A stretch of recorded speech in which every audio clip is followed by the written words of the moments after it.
Rock. Hey, it's Cassie from Curry Honda in Chicopee. You're listening to the Bax and Nagle podcast on Rock 102. Come see us at Curry Honda for the best selection of new and pre-owned vehicles. Experience the best at Curry Honda. Thanks for listening.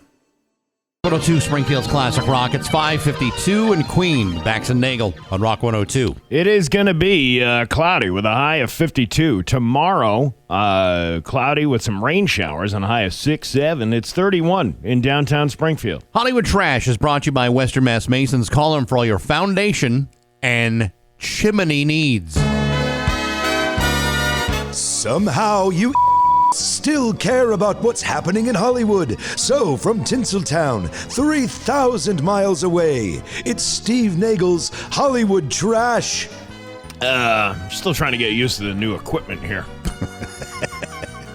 We're going to be here for years, and we're still going to try getting used to it. I'm going to call this microphone Ted the Intern because I really don't want it in my face. How about that? And yet, it's sometimes unavoidable. Sometimes it happens. Jay-Z recently addressed serious allegations made against him in a GQ interview, describing them as heartbreaking. The accusations emerged from a lawsuit filed in October of 24 in which an anonymous woman claimed sexual assault. Jay-Z vehemently denies the claims, stating that settling the lawsuit was never an option for him. He described the allegations as too serious to dismiss lightly and emphasized the importance of family support during this challenging time. Despite legal complexities, Jay-Z remains focused on integrity and love in his life. Well, that's really the key, isn't it?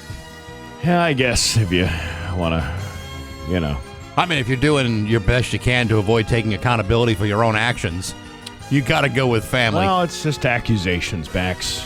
We can't be the judge, jury, and executioner on this. Why not? Yeah, you're right. Who cares, right? Just a bunch of people in Hollywood. They're thousands of miles away. Veteran broadcast. Yeah, like Jay-Z's listening right now. Sure he's to not. the Bax and Nagle show. You think Jay?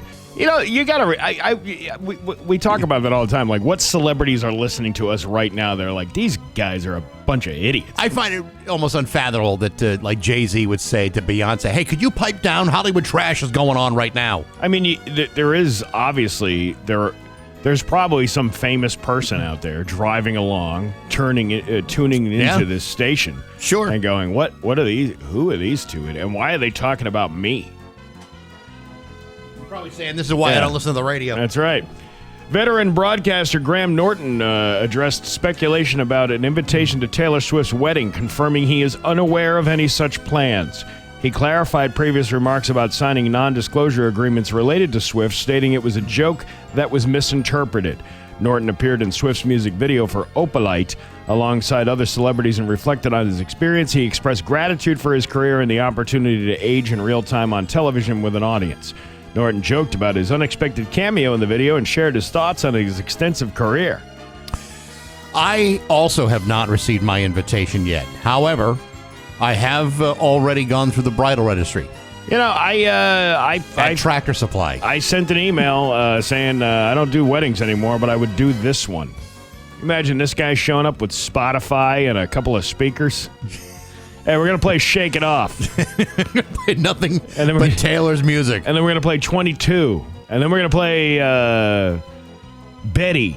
And then we're going to play You Belong With Me. And then we're going to play Look What You Made Me Do. This would be like like when Jenny and I got married, we were playing like old episodes of the Bax and O'Brien podcast. Yeah. It was never going to happen. No. She would have killed me if I made that suggestion, and she would have been within her rights to do so. What are you talking about? That's part of who you are. Yes, but not during... She's marrying into that. But not during the wedding. She'd have plenty of opportunities after it's done. Well, she missed out on a big, giant opportunity. I get it. Listen, in a lot of ways, she's missed out. That would have been one hell of a wedding had you had broken out the view from the couch. I don't think it was the time or place. That should have been your vows. It should have been you should have done it in a view from the couch style with somebody playing the theme song. You know? But hey, enough of my yapping. Yeah. Yeah, you like marriages? You go see Luis down at the Rockies in East Longmeadow. He knows all about marriage. He's been married for 30 years. Good people rock solid service. Yeah.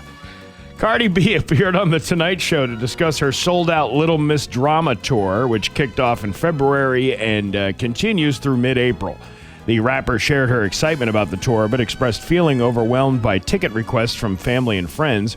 Cardi B promised fans a fun and party-like atmosphere at her shows despite her fear of heights as she flies over the crowd during performances. I guess that's a good way to get over your fear of heights, is to fly over the crowd.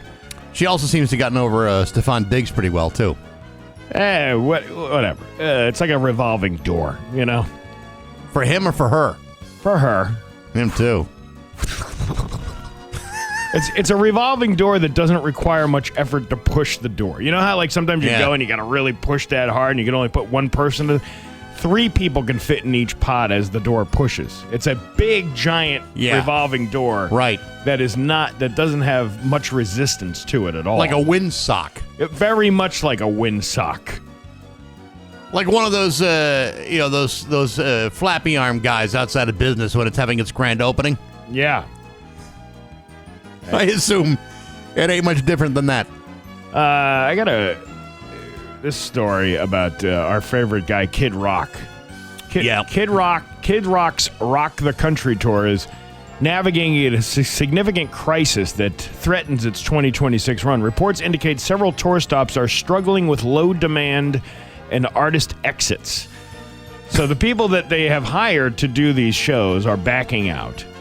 And fans are questioning whether remaining events can proceed after high-profile performers recently walked away. This uncertainty has created a buzz across social media platforms lately. And where's the rest of the story?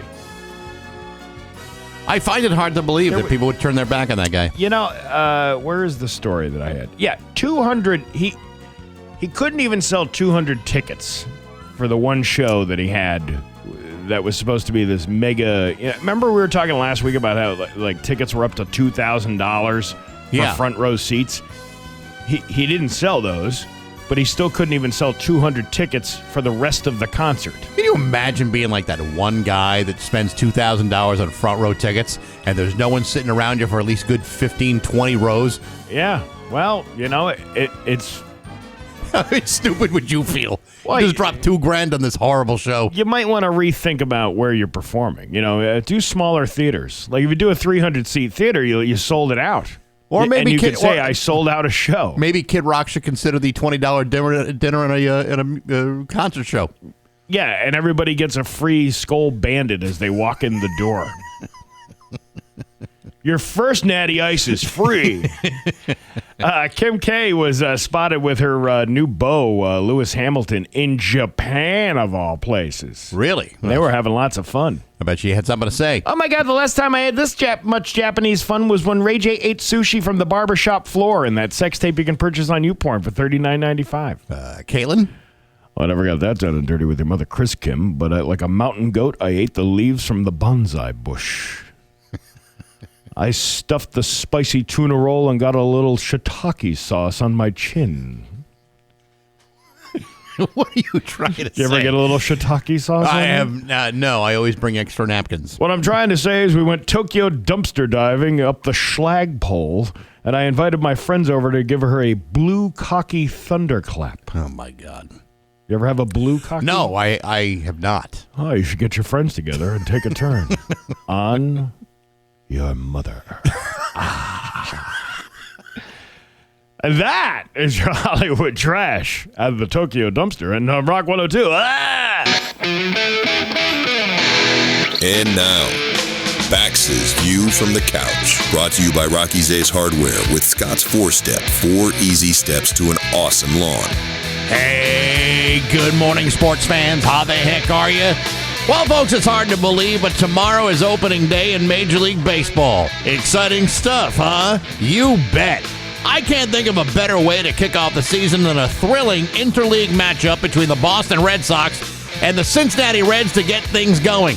Meanwhile, the Red Sox won't play their first home game until April 3rd against the San Diego Padres, 6 games into the regular season. Now, I could not help but notice that out of the first 5 series on the Red Sox schedule, 4 of them are interleague games against National League opponents. I also happen to notice that the Red Sox do not face a single divisional rival until April 21st, when they host a 3-game series against the Yankees, which I should point out is 27 days away from today and 22 games into their schedule. Call me crazy, but I would think that the logical way of going about your business as a Major League franchise would be to play games against divisional foes to bolster interest in divisional rivalries. I did not realize that teams like Cincinnati, San Diego, Milwaukee, and St. Louis were so desperate to play so many non-consequential games outside their own divisions that they needed to tune up against a team like the Boston Red Sox before finally getting down to their own business. So my question is this. You have 30 teams in Major League Baseball, 15 teams in the American League. 5 of those teams will be battling it out to win the American League East. One of those teams happens to be the Boston Red Sox. So with that in mind, what sort of knuckle-dragging souphead is responsible for coming up with this ridiculous schedule? Baseball's been around for nearly 160 years, and yet it seems like this is the first time that anybody in the commissioner's office has ever seen a baseball schedule up close. And since the winners of each division in the American League will be working towards facing a National League opponent in the World Series, I would think a schedule that encourages a process of elimination would make more sense than a slap-together hodgepodge of random nonsense, which is exactly, unfortunately, what we're looking at this season. But hey, enough of my yapping. Sports brought to you by Rocky's Ace Hardware. The Ego Mower, Ego Blower, and Ego String Trimmer all run the same thing, and it isn't gasoline. They all run on the same battery, and they're all on sale right now at your neighborhood Rocky's Ace Hardware. I'm Bax. That's my view from the couch. Rock 102, Springfield's classic rock. Rock 102, Springfield's classic rock at 6:14, and Blue Oyster Cult with Bax and Nagle on Rock 102. It is going to be cloudy today with a high of 52. Tomorrow, cloudy with some rain showers and a high of 67. It's 31. I don't even know. The kids are still doing that, I guess. Are they still doing that? They still hold on? A little bit. I don't think it's as prominent as it was 6 months ago. But. Yeah, well, these things tend to die pretty quickly. What's the next one going to be? 13, 14. We should try to start something, like a trend among the youth. To say something. Yeah. Well, interesting that you say that. I know a guy who is in radio because we just played Blue Oyster Cult. You got a buddy? I got a buddy. Yeah. Through a series of wranglings with certain trade magazines and charts, they were able to get that song on the charts because of some manipulation. They started a little thing, and it grew and it grew and it grew, and all of a sudden, Blue Oyster Cult is on the charts. You and I could probably do something very similar to that. Come up with a catchphrase, I can't do my work. Yeah. Or that's a real wet wagon. Right. And see where it goes from there. Yeah, I mean, I guess people do say things from the show. Yeah. But I want one specific thing. Yeah, I don't think so. Yeah, that would work out great. A Bax and Nagle catchphrase. But you don't even have to label it at that. Just we just go from the ground floor, spread it all over social media. Like the young kids' social medias, whatever they're still using, whatever that hootsy is that they got going on over there. Whatever adults haven't ruined yet, and then see where it goes. Someone had to come up with 6, 7. That didn't just happen just naturally. Someone had to come up with it. Well, I believe it came from some sort of meme where the guy was 6'7" or something. I don't even remember. This is how much I pay attention to the origins of anything. If we could find a way to do it quietly and sublimely, that would be very satisfying to me. And you and I could, down the road, take the credit. Yeah. I had an English teacher at Minnechuck High School. Art Topaldi, his name was. Okay. And he had this idea that he wanted to start this trend of this word. Put out exactly what we're talking about. Start a trendy word. And his word was bovinal. It didn't which take. would be cow-like. Yeah. That didn't catch on. No, it didn't really catch on. A good effort on his part for trying to do it. His audience was a bunch of high school kids, so you figure, hey, these kids, they'll start. Nobody ever did it, but in his honor, I think we should do that. Yeah, if I take myself back to say like 1979, 1980, words like awesome and massive started to come into the lexicon a little bit. Awesome probably took off a little bit better than massive did. Yeah. But I always thought, hey, how come we're all saying awesome all of a sudden? We never used that in 1978 and 77.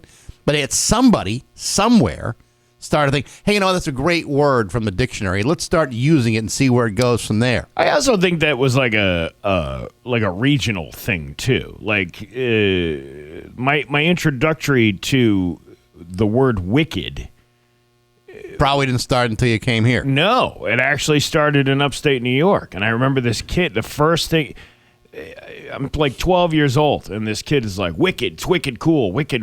And he wasn't from New England. He was just saying wicked. Everything was wicked cool, wicked hard, wicked hot, wicked pissa. wicked. Right. No, he wouldn't. He didn't have like a. He hadn't combined the pissa yet. He hadn't. Interesting. I'm trying to translate it to you. He wasn't a New Englander. He wasn't a. He was from. What is it? Henderson Bay, New York, which is way up there. And so I don't know where he got that wicked thing from. Obviously, that's a New England thing, right? Well, did he vacation in the summer times here in New England? I don't think he did. No, he went up to Henderson Bay. That's where he went. He went to go vacation. Again, it's impossible to know what's gonna go for a run and what's not. I'm just thinking. There's got to be something on the ground floor. You pop it out there and you see what happens. I think we're onto something here. We just got to come up with a good phrase. Yeah. Maybe people on the Route 10 Tire listener line can chime in and give us a good catchphrase. 413-293-1021. Go ahead and text us what you think a good catchphrase would be for the Bax and Nagle show. I thought I Got a Buddy was going to go somewhere. It did. I mean, you know how many people have come up to me and said, I've got a buddy? Mm-hmm. Oh, yeah. But that's kind of... It's just here. It's regional. But it's worn out now. We need something different. It was worn out when it started. If you want to hear an interview, yesterday I interviewed Jonathan Kite, who's an actor, comedian, a voice guy, does a lot of voices. He was the Ukrainian chef in that Two Broke Girls show. Right. And we had him on the air. I don't know, 3 years ago? It would have been 3 years ago, right? 2023? Or was it 2022? Could be 2022. All right, so it might have been 4 years ago that we had. He was coming to the area to do a show. I actually did the show with him out in Westfield. And it was Dave Coombs was one of the co-hosts of the show. And I explained this to him yesterday, and he immediately remembered as soon as I said this. And you can go back, and the interview was actually on rock102.com. You can listen to it. We're not going to play it on the air because it's a little lengthy, but you can listen to it there. And he's like, I remember exactly where I was. I was driving to the airport doing the interview. Because he was driving to the airport to come here. Like it was L.A. It was like 5 o'clock in the morning, and here we are at 8:30. It was live on the air, and Coombs goes in the middle of the interview. Hey, Jonathan, could you give us a station ID? Could you just in the middle of that's the kind of thing that happens maybe like after the interview is over. Or before the interview, say, hey, could you hang out it before so we can get an ID for you? But this is like right in the middle, and I remember you and I looking at each other as saying, silently saying, he didn't just do that, did he? He did do that, and actually, I brought up the whole Rolling Stones thing because. Anyway, I explained what happened to Jonathan. I told him we apologize. He's no longer with us, but and he's like, no worries. Don't worry about it. At the end of the interview, he's like, is there anything else? You want me to do a station ID for you? At the end, I'm like, and I said, you're listening to the Bax and Nagle show on Rock 102. That's what he wanted him to do. Right. Coombs wanted Jonathan Kite to do. He had this obsession with having celebrities say our name and then never using them. And he never used any of that stuff. No. And he was like, Jonathan, could you give us a station ID? Just say, you're listening to the Bax, Steve and Dave show on Rock 102, and this is Jonathan Kite. So he does it. He did it. Right. But then when I saw him at the show, I think it was either later that night or it was the next day that the show was. Right. And when I see him at the thing, I was introduced. Hey, this was the guy you interviewed with yesterday, and you could see this like look of disdain on his face, like this isn't the guy that asked me to do the station ID in the middle. And I said, no. You know, that we apologize for that. But then he remembered almost immediately when I set the setting for him, and he goes, "Yep, I remember that exactly." And he goes, and I do remember him having this hello, you know. And when I gave him the fact, when I told him about what he said about the Rolling Stones thing, like he had the backup singer. Oh, from Gimme Shelter? Gimme Shelter, the backup singer. And Dave comes out with this, quote, fun fact. And he goes, shortly after recording that song, that woman had a miscarriage. And you and I looked at each other like, what did he just say that? That's a fun fact. No, that's a fact. It's just not fun. There's nothing fun about it. No, it's tragic. And then tragic facts. Yeah, and Jonathan comments on that too. You can listen to it on the interview. It's on rock102.com. You can hear it on Apple Podcasts, Spotify, YouTube, all that stuff. Mm-hmm. It's 624 with Bax and Nagle on Rock 102. It's 626 with Bax and Nagle on Rock 102. It is going to be mostly cloudy today with a high of 52. Tomorrow, mix of sun and clouds, and then rain showers in the afternoon with a high of 67. It's 31 in downtown Springfield. This week on Baxy's Musical Podcast, my guest is Ben Easton from the band Deary. Their brand new debut album coming out April 3rd called Burning on Bella Union Records. Really interesting guy, really cool band. Next week, I'm not going to tell you who it is quite yet. I'll probably tell you tomorrow, but I'm going to be talking to a guy who's not only coming to the Iron Horse and also Mass Mocha, but he is in a band that music critic Lester Banks once called the most revolutionary band in the history of rock and roll. That's coming up on Monday, and I'll tell you probably more about that either tomorrow or Friday. Really cool interview. Can't wait for you to listen to it on Apple Podcasts, Spotify, YouTube, the Rock 102 app, and on rock102.com. Brought to you by Metro Chrysler, Dodge, Jeep, and Ram at Chicopee, and Rock 102 Springfield's Classic Rock. Well, there you go. Yes. Sounds good. Real good. Do you want to laugh? Yes. All right, let's laugh. It's Bax and Nagle's Joke of the Day I'm funny how? I mean funny like I'm a clown, I amuse you, on Rock 102, I make you laugh. Springfield's Classic Rock. So there's two guys sitting in a bar drinking, yes. right? And the one guy goes, my wife wants to divorce me. Okay. And the other guy goes, well, why is that? He goes, she says I'm too European. He's like, what do you mean? He's like, I don't know, but I should have seen that coming from a kilometer away. You know what I'm saying? Get it? Instead of a mile away, he's using the metric system, which is used in Europe. Oh, yeah. You know what? $20 dinner and a comedy show tomorrow night at the Shortstop Bar and Grill. Lasagna is on the menu. Meat lasagna, by the way. Perfect. There you go. Bax and Nagle in the morning on Rock. 6:30 with Bax and Nagle on Rock 102. It's time for news brought to you by Bond 124 Gastropub in Somers, Connecticut. Open daily. Here's local radio icon Steve Nagle. Hey, it's pothole season.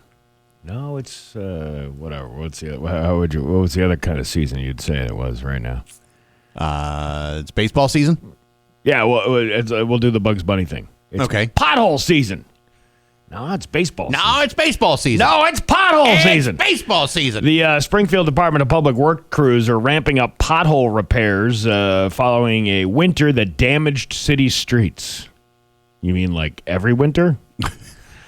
The department is transitioning to using hot asphalt mix and rollers to provide more permanent fixes for road craters. I don't know about you, but I'm a big fan of hot asphalt.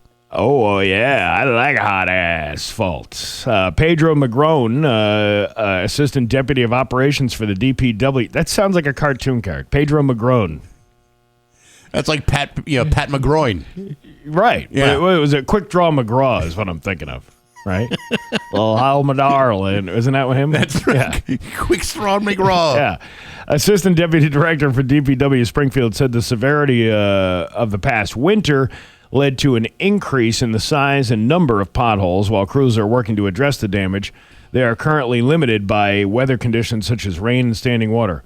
Right now, we gotta kind of battle the weather. Can't do too many potholes in the rain and puddles inside the pothole. I don't believe the deputy director of the Springfield DPW.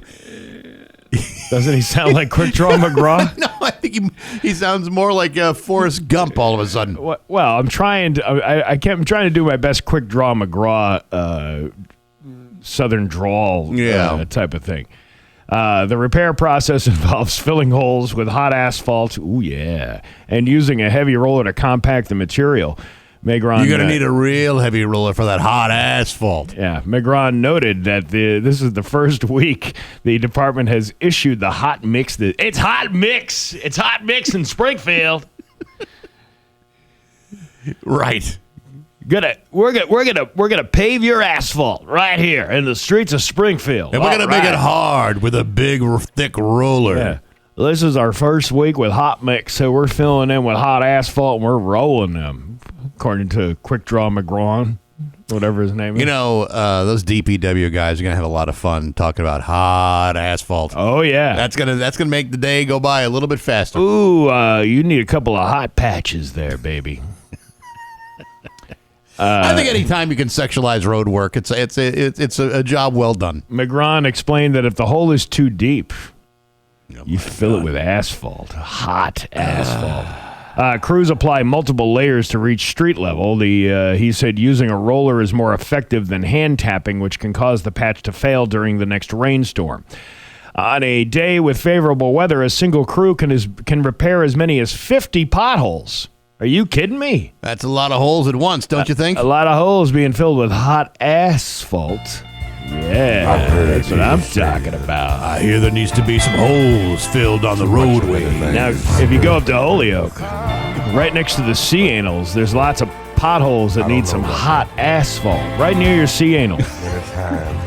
Sometimes it's a little too close. Oh, yeah. You know what I'm talking about. It's making me hot. All right. Road construction makes me horny. Ooh, let's bury this raccoon we found on the side of the road and don't tell anybody it's underneath. All right. Yeah. Here we go. Yeah. Hot patch. Hot patch. My darling. Can't get filled up your holes, baby. Oh, I want to fill your holes with my hot asphalt. Yeah. How deep do you think this hole is, baby? Megron acknowledged the scale, the task of It's enough to cause some problems on your axle. Yeah. You're going to blow a rod. That means two things. Megron acknowledged the scale of the task ahead for the city following the season of heavy snowplow use and fluctuating temperatures. This year's been a bad winter, and we've got a lot of big holes out there this year. That's more of a Quick Draw McGraw. City officials are asking residents to report road damage directly to the department. McGraw asked for patience from the drivers as DPW works through a backlog of repairs across Springfield. It's time-consuming. Be patient. You know, we're getting them done. And if you see any potholes, you call 311. You know, Chris Signoli was saying the other, like a week or two ago, because a lot of people complaining about, like the potholes at the Springfield Plaza. Like, they're not responsible for the filling of potholes on private property. Right. That's like the responsibility of the landlord. The landlord. And now, again, I know a lot of parking lots which are peppered with potholes, and there's nothing much you can do about that. And DPW ain't going to stand there around a parking lot other than their own filling in the potholes. After a long day of filling holes, they get tired. They can't do everybody right away. No, we'll get to you. If your hole needs filling, we're going to come quick. That means two things. That's right. Yeah, where's my Barry White? Darling, you just open that hole nice and wide. We're going to shove it with some nice hot asphalt. Oh, yeah. Can't wait for quickcrete season to start. Ooh, I see a little crack building over there. Get it wider. Get it wider so we can fill it. Fill it. Oh, yeah! get enough of your pothole, baby. I don't know why. This hole got so deep, baby. I got a frost heave working right now. Right here. Look at it piling up right in the middle of the road. An adult man was shot near a nightclub in Holyoke Saturday night. I shot a man. What your man got to do with me? I said I shot a man. I ain't trying to hear that, see? Resulting in the arrest of 3 people for disorderly conduct and resisting arrest. This is the thing they came out with Saturday night with no other information going. There was breaking news in Holyoke. We don't have any news. It's just police cars and police tape and evidence markers. Are you telling me that a local news outlet actually did a follow-up story? 4 days later, but yes, they're doing a follow-up story. When was the last time we did a follow-up story for anything? This is like the first of the year. Well, maybe one of them kids' parents who listened to us over there at 22 News said, "Hey, they're making fun of you guys." I want you, when you go to work today, I want you to go out there and give them a follow-up story. Otherwise, you're going to be standing in the corner without dinner. 5 W's: who, what, when, where, and why. And then clean your room. Yes. Can't believe you left those ramen cups on the countertop. What am I, heating the whole neighborhood? The Holyoke police released information on Tuesday stating that an officer was dispersing a large crowd outside of a nightclub near 500 High Street around 10:15 p.m. when a gunshot was heard. The officer found an adult man suffering from a gunshot and provided aid until the victim was taken to the hospital. The victim is expected to recover. Additional officers arrested 3 men. 21-year-old Pedro Martinez. He never had a good average anyway. What are you talking about? Pedro Martinez was lights out. Yeah, but batting. Batting he average. He was a pitcher. He was more of a thrower than he was a shooter. Oh, but I mean, name for me a single American League pitcher that was better than Pedro Martinez. You can't do it. 24-year-old Damian Emiliano and 28-year-old Frederick Wiggins, both of Springfield, are charged with disorderly conduct and resisting arrest. An investigation is being conducted by the Holyoke Police Criminal Investigations Bureau. So we'll have to wait to find out more. That's nice that Pedro Martinez is staying active. Well, the Holyoke Police are his daddy. Officer Bumbles is my daddy. I don't think there's anybody that would want to claim that. Well, I was sleeping around one day, and all of a sudden I was just happened to go with this street lady, and whoopsie, my bad. Forgot to wear a prophylactic. Let's talk about something really serious here. Target's employees will be required to adhere to a couple of new, slightly redder dress code guidelines starting this summer. They're not red enough? Apparently not. A spokesperson for Target confirmed the really small changes, saying that they were designed to make store employees more visible to customers, an issue that has become a priority for new CEO Michael Fidelki. The Target is focused on getting back to growth with clear strategic priorities that include elevating the guest experience. As part of that focus, we're continuing to create a more consistent, recognizable in-store experience that delights our guests and helps them easily connect with our team.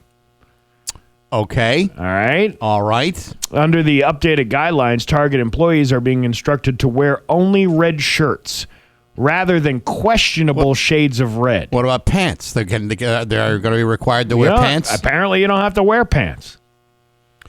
If I need help sorting through tube socks at Target, Yeah. and I'm looking for a guy in a red shirt, he's not wearing pants. I'm going to ask somebody else for help. I guess. Small logos on the shirts like a Nike swoosh are permissible, but not larger images like a picture of a band, a spokesperson for Target told Nexstar. Red plaids or red checkered shirts are also technically okay as long as nobody would look at it and say that's not a red shirt. Wow, this is a real hard-hitting policy. Well, I'm surprised we didn't start with this. Employees still have the option of simply wearing a red vest if they prefer, or if they do not have a shirt that meets the above requirements. As for pants, here's you go. Target's dress code policy has allowed for khaki or denim, but the new guidelines stipulate the latter must be blue. So you can't wear black denim or They got to be blue. yeah. Okay. All right. All right. The updated dress code will go into effect in July. Team members will be provided with a red shirt before the start date, as well as a coupon for 50% off a denim purchase. So wait a minute. I mean, they're going to have to provide their own pants as But part you of the get uniform? But you get a 50% off coupon from Target. You can kiss 50% of my ass for that kind of deal. It almost makes working at Target not seem worth it. Target has seen sales dump in recent quarters, partially due to boycotts over the company's reversal of DEI initiatives in early 2025. The company also came under fire for not speaking out publicly against ICE operations in Minneapolis, where Target is headquartered. Responding to these new issues, CEO Michael Fidelki, speaking with the Associated Press, said Target has always been a productive partner in the community in which our 2,000 stores operate, but acknowledged that the company needed to win back trust with customers. And what better way to win back that trust than by making employees wear the same color red shirt? Hey, you know what? Sales are down. Well, what can we do? Well, we can make everybody wear the exact same shade of red. You are a genius. This is going to kick sales through the roof. Do you hear that? That's the sound of revenue pouring into this location. Are you colorblind? No, I'm tone deaf. I know exactly what colors I'm looking at. And that's not a shade of red, sir. I have not. It is the new Target in Springfield. That's open now, right? I have no idea. I think it opened I could be wrong. I think it opened about a week and a half ago. Let me not rush to get over there, as I don't rush to go to the regular Target in the Holyoke Mall. The only time I go to the Target in the Holyoke Mall, and this has nothing to do with boycotting anything, I just don't shop at Target. It's to me, it's seemingly too expensive for the products that they offer. Well, I mean, Steve, you have everything you could ever possibly want on Boston Road. Target, Kohl's, Walmart, BJ's. Yeah, I'm not frequenting the Target. There's probably times like this. There's so much activity on Boston Road. I bet the footy-goody Chinese buffet is probably kicking themselves. Why couldn't we have stayed open for just 2 more years? So, if you're allowed to wear pretty much, what if you wore like a Red Robin shirt? It's technically red. It fits within the guidelines. I suppose. And it didn't it says Nike swooshes are okay, so what's the difference between a Red Robin shirt? I think they want you to wear something that has like a Target logo on it, though. Or at least wear the name tag. It says, "Hi, my name is Edna from Target." I was at the Greenfield Tractor Supply recently. Yeah. And the clerk, while she was wearing the Tractor Supply vest, she was also clearly wearing a shirt that said Bass Pro Shops on it.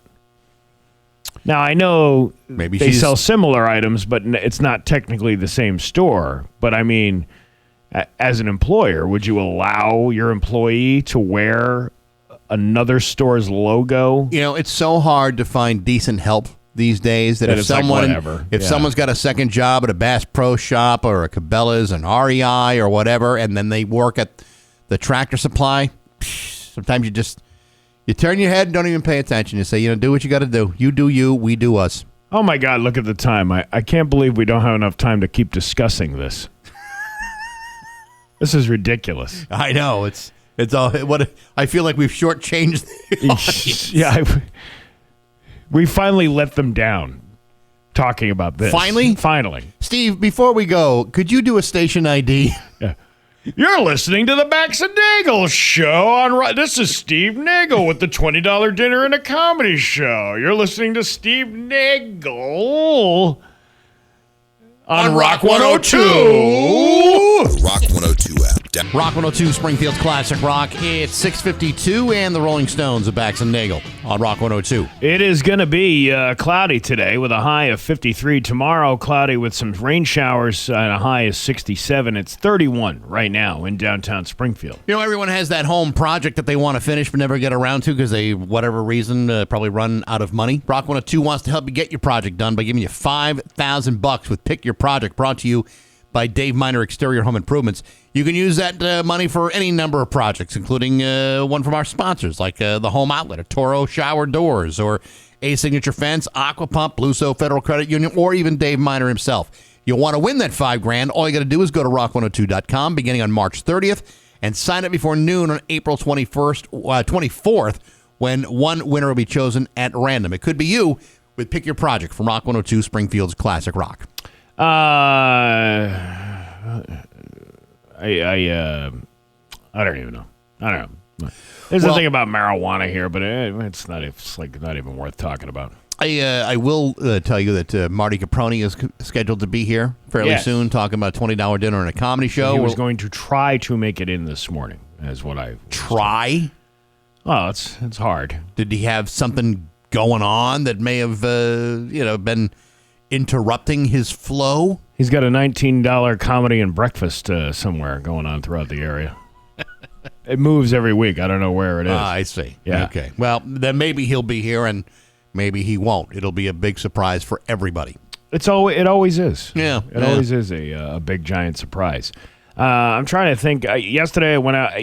This weather is driving me nuts. It was a nice day out yesterday. Went for a good 2-mile walk with the dog. Mm-hmm. And my dog couldn't last 2 miles if you hit him in the butt with a cattle prod. Oh, he's struggling too, but he's doing it. He wants to do it. He wants to do it.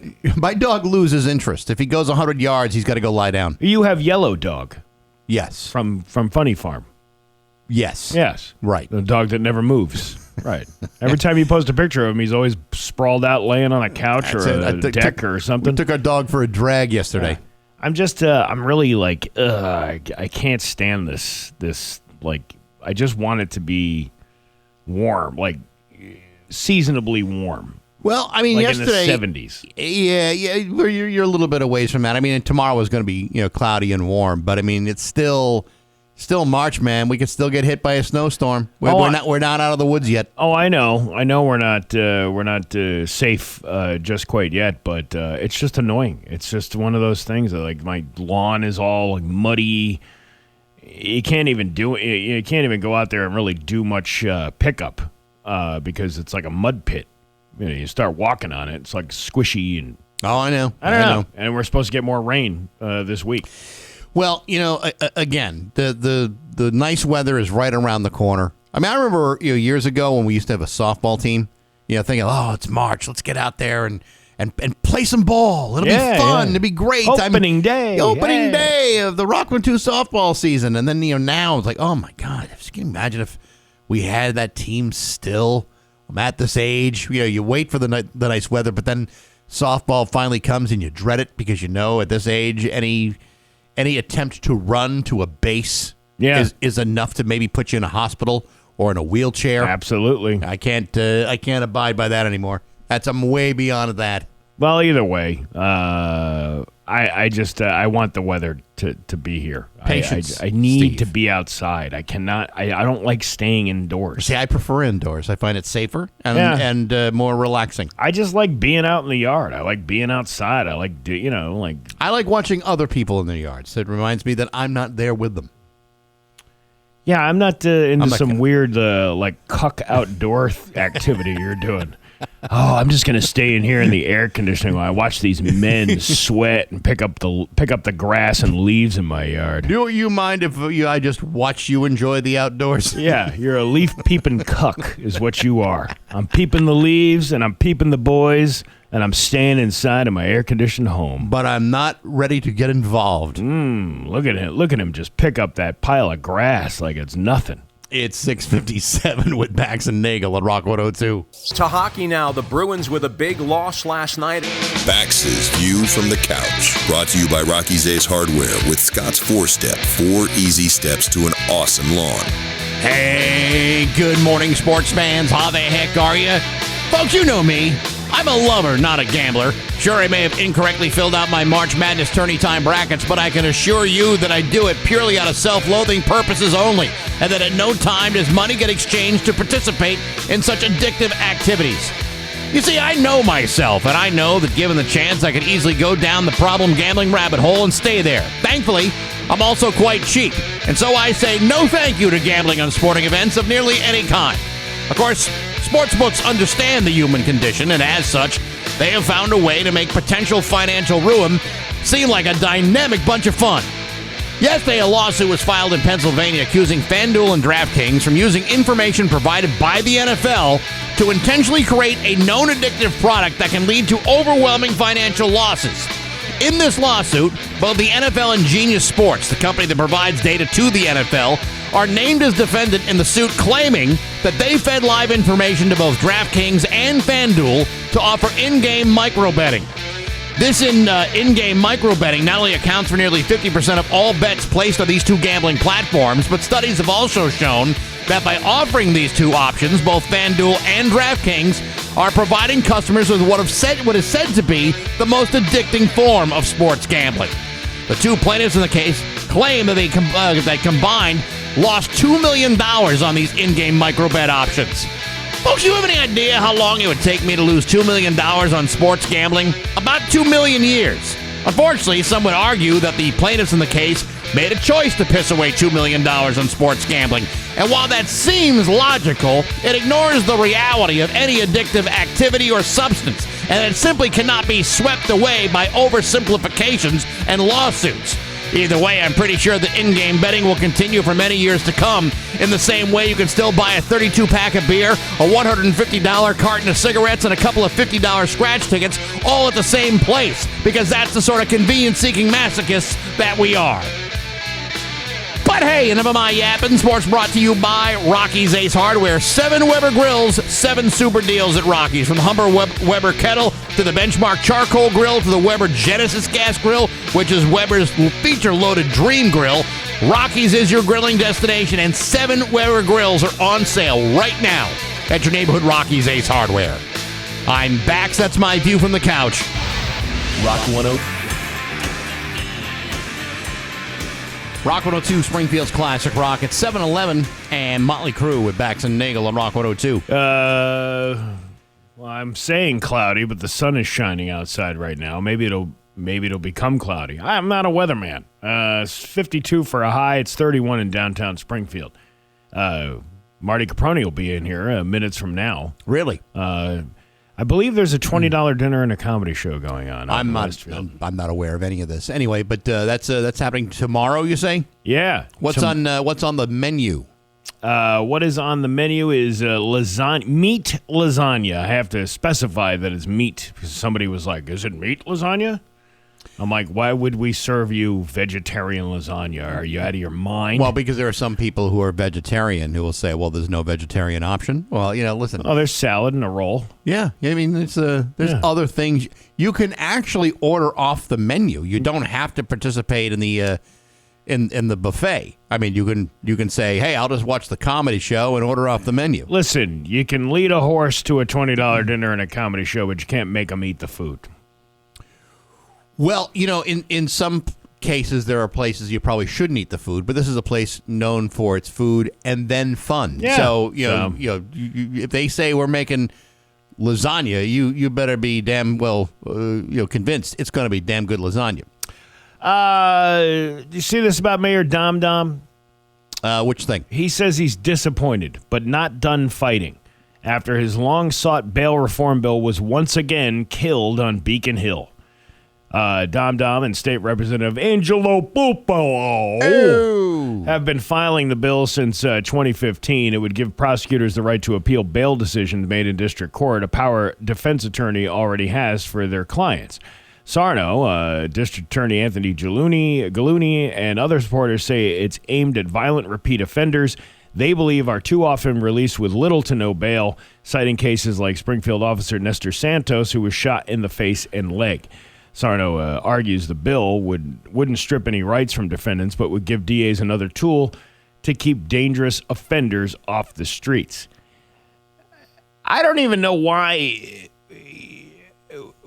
the whole no bail thing is even happening with violent offenses. A shoplifting incident is not considered a violent offense, or right. Maybe even a theft. Maybe you stole. Maybe you stole something pretty big.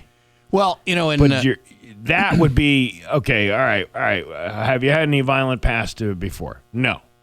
You've had some shoplifting incidents or whatever, and now you I don't know, you hijacked a bulldozer or something and tried to take it.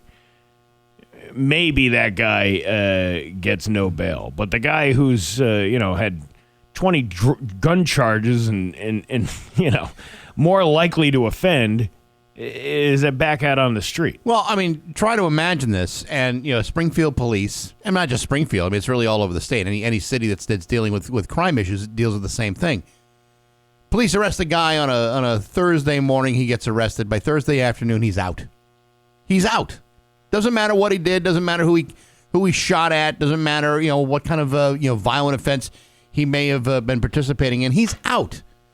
And what they do is they say, well, we'll schedule a dangerousness hearing. Well, the span of time between when you are arrested and your dangerousness hearing can be a pretty good span of time. So, I mean, I understand the frustration that police forces, mayors around the state have. I mean, I totally understand it. What I find to be completely indefensible is the state has not even considered even talking about this. Like, they already just swipe it away and say, nope, that's not how we're gonna operate and do things. And I after all this time, I find it completely indefensible. Because the more I sit back and watch this is all a show anyway. It's all just, it's not even, it's fake. What part's fake? The part where they actually let you believe that you're making a difference by voting. I mean, how many times have we voted for this audit in the state? Where's that been? The voters voted for that. Well, I'm sure it's going on right now behind our back. I don't think it is. Oh, I don't know about that, Steve. I'm pretty sure it's going on. Speaking of dumb things, hey, it's Marty Caproni. That's inappropriate. What are you talking about? Call me a dumb thing. I didn't say it. It wasn't me. You didn't hear that from me. Hi, Bax. Good to see you. Good to see you too, Martin. Hi, other guy. I'm sorry, I can't hear you with the hum through my headphones. Yeah, I tried to put mine on. I couldn't. Yeah, it's terrible. Baby terrible. steps. One thing at a time. Isn't it good enough we just got a phone? We got a lamp. We don't talk about the lamp because we stole it from the laser studio, so that somebody's going to be upset about that later on. But maybe they can steal what is now our lamp. Flip that light switch. There's more sunlight in here. What do you... Ooh. It's still a little too dark. Even with that light, it's not illuminating enough. Flip that back on there. Thank you. There you go. Right, could you do a couple other things? Could you change my oil in my car, too? Can you go across the hall and get me some water out of the bubbler? I heard you making fun of me that I said I'll try to be in. It's because I was dealing with automotive problems. I have a slow leak in my tire. So I was inflating my tire. Okay. Yeah, look at you. Inflating the tire. That's it. That means two things. Did you run over something, or is it just I don't think so. I think it's just like the little pin that's in the tire? I think it might be loose or something. It's leaking air every day or two. If it gets really cold, it's within one day, it drops out. And of course, I don't want to. My neighbors are trying to sleep. I don't want to be out there with the compressor running. At 6:30 in the morning. Why not? Who cares? Well, if there's only somebody in our audience that knew where to get tires, maybe someone could text us on the Route 10 Tire listener line at 293-1021 and let Marty know where he can get tires. Or you can go to Sienna Street and go see Rookies over there. Yeah, but they're not sponsoring anything. No, they're not. The Route 10 Tire guy is sponsoring the listener line. Yes, and maybe he can help you out. Where is it? It's on Route 10, right? It's on Route 10. It's on Route 95. It's in Granby, I believe. He better never move. Huh? He said he better never move. Oh, he'll never move because what are you going to do after Route 10 tires? You can't. You got to remarket your whole business? Right. I don't think so. Route 10 Tire was a generous donator last year to the Rick's Place summer event we had. A whole set of tires somebody won.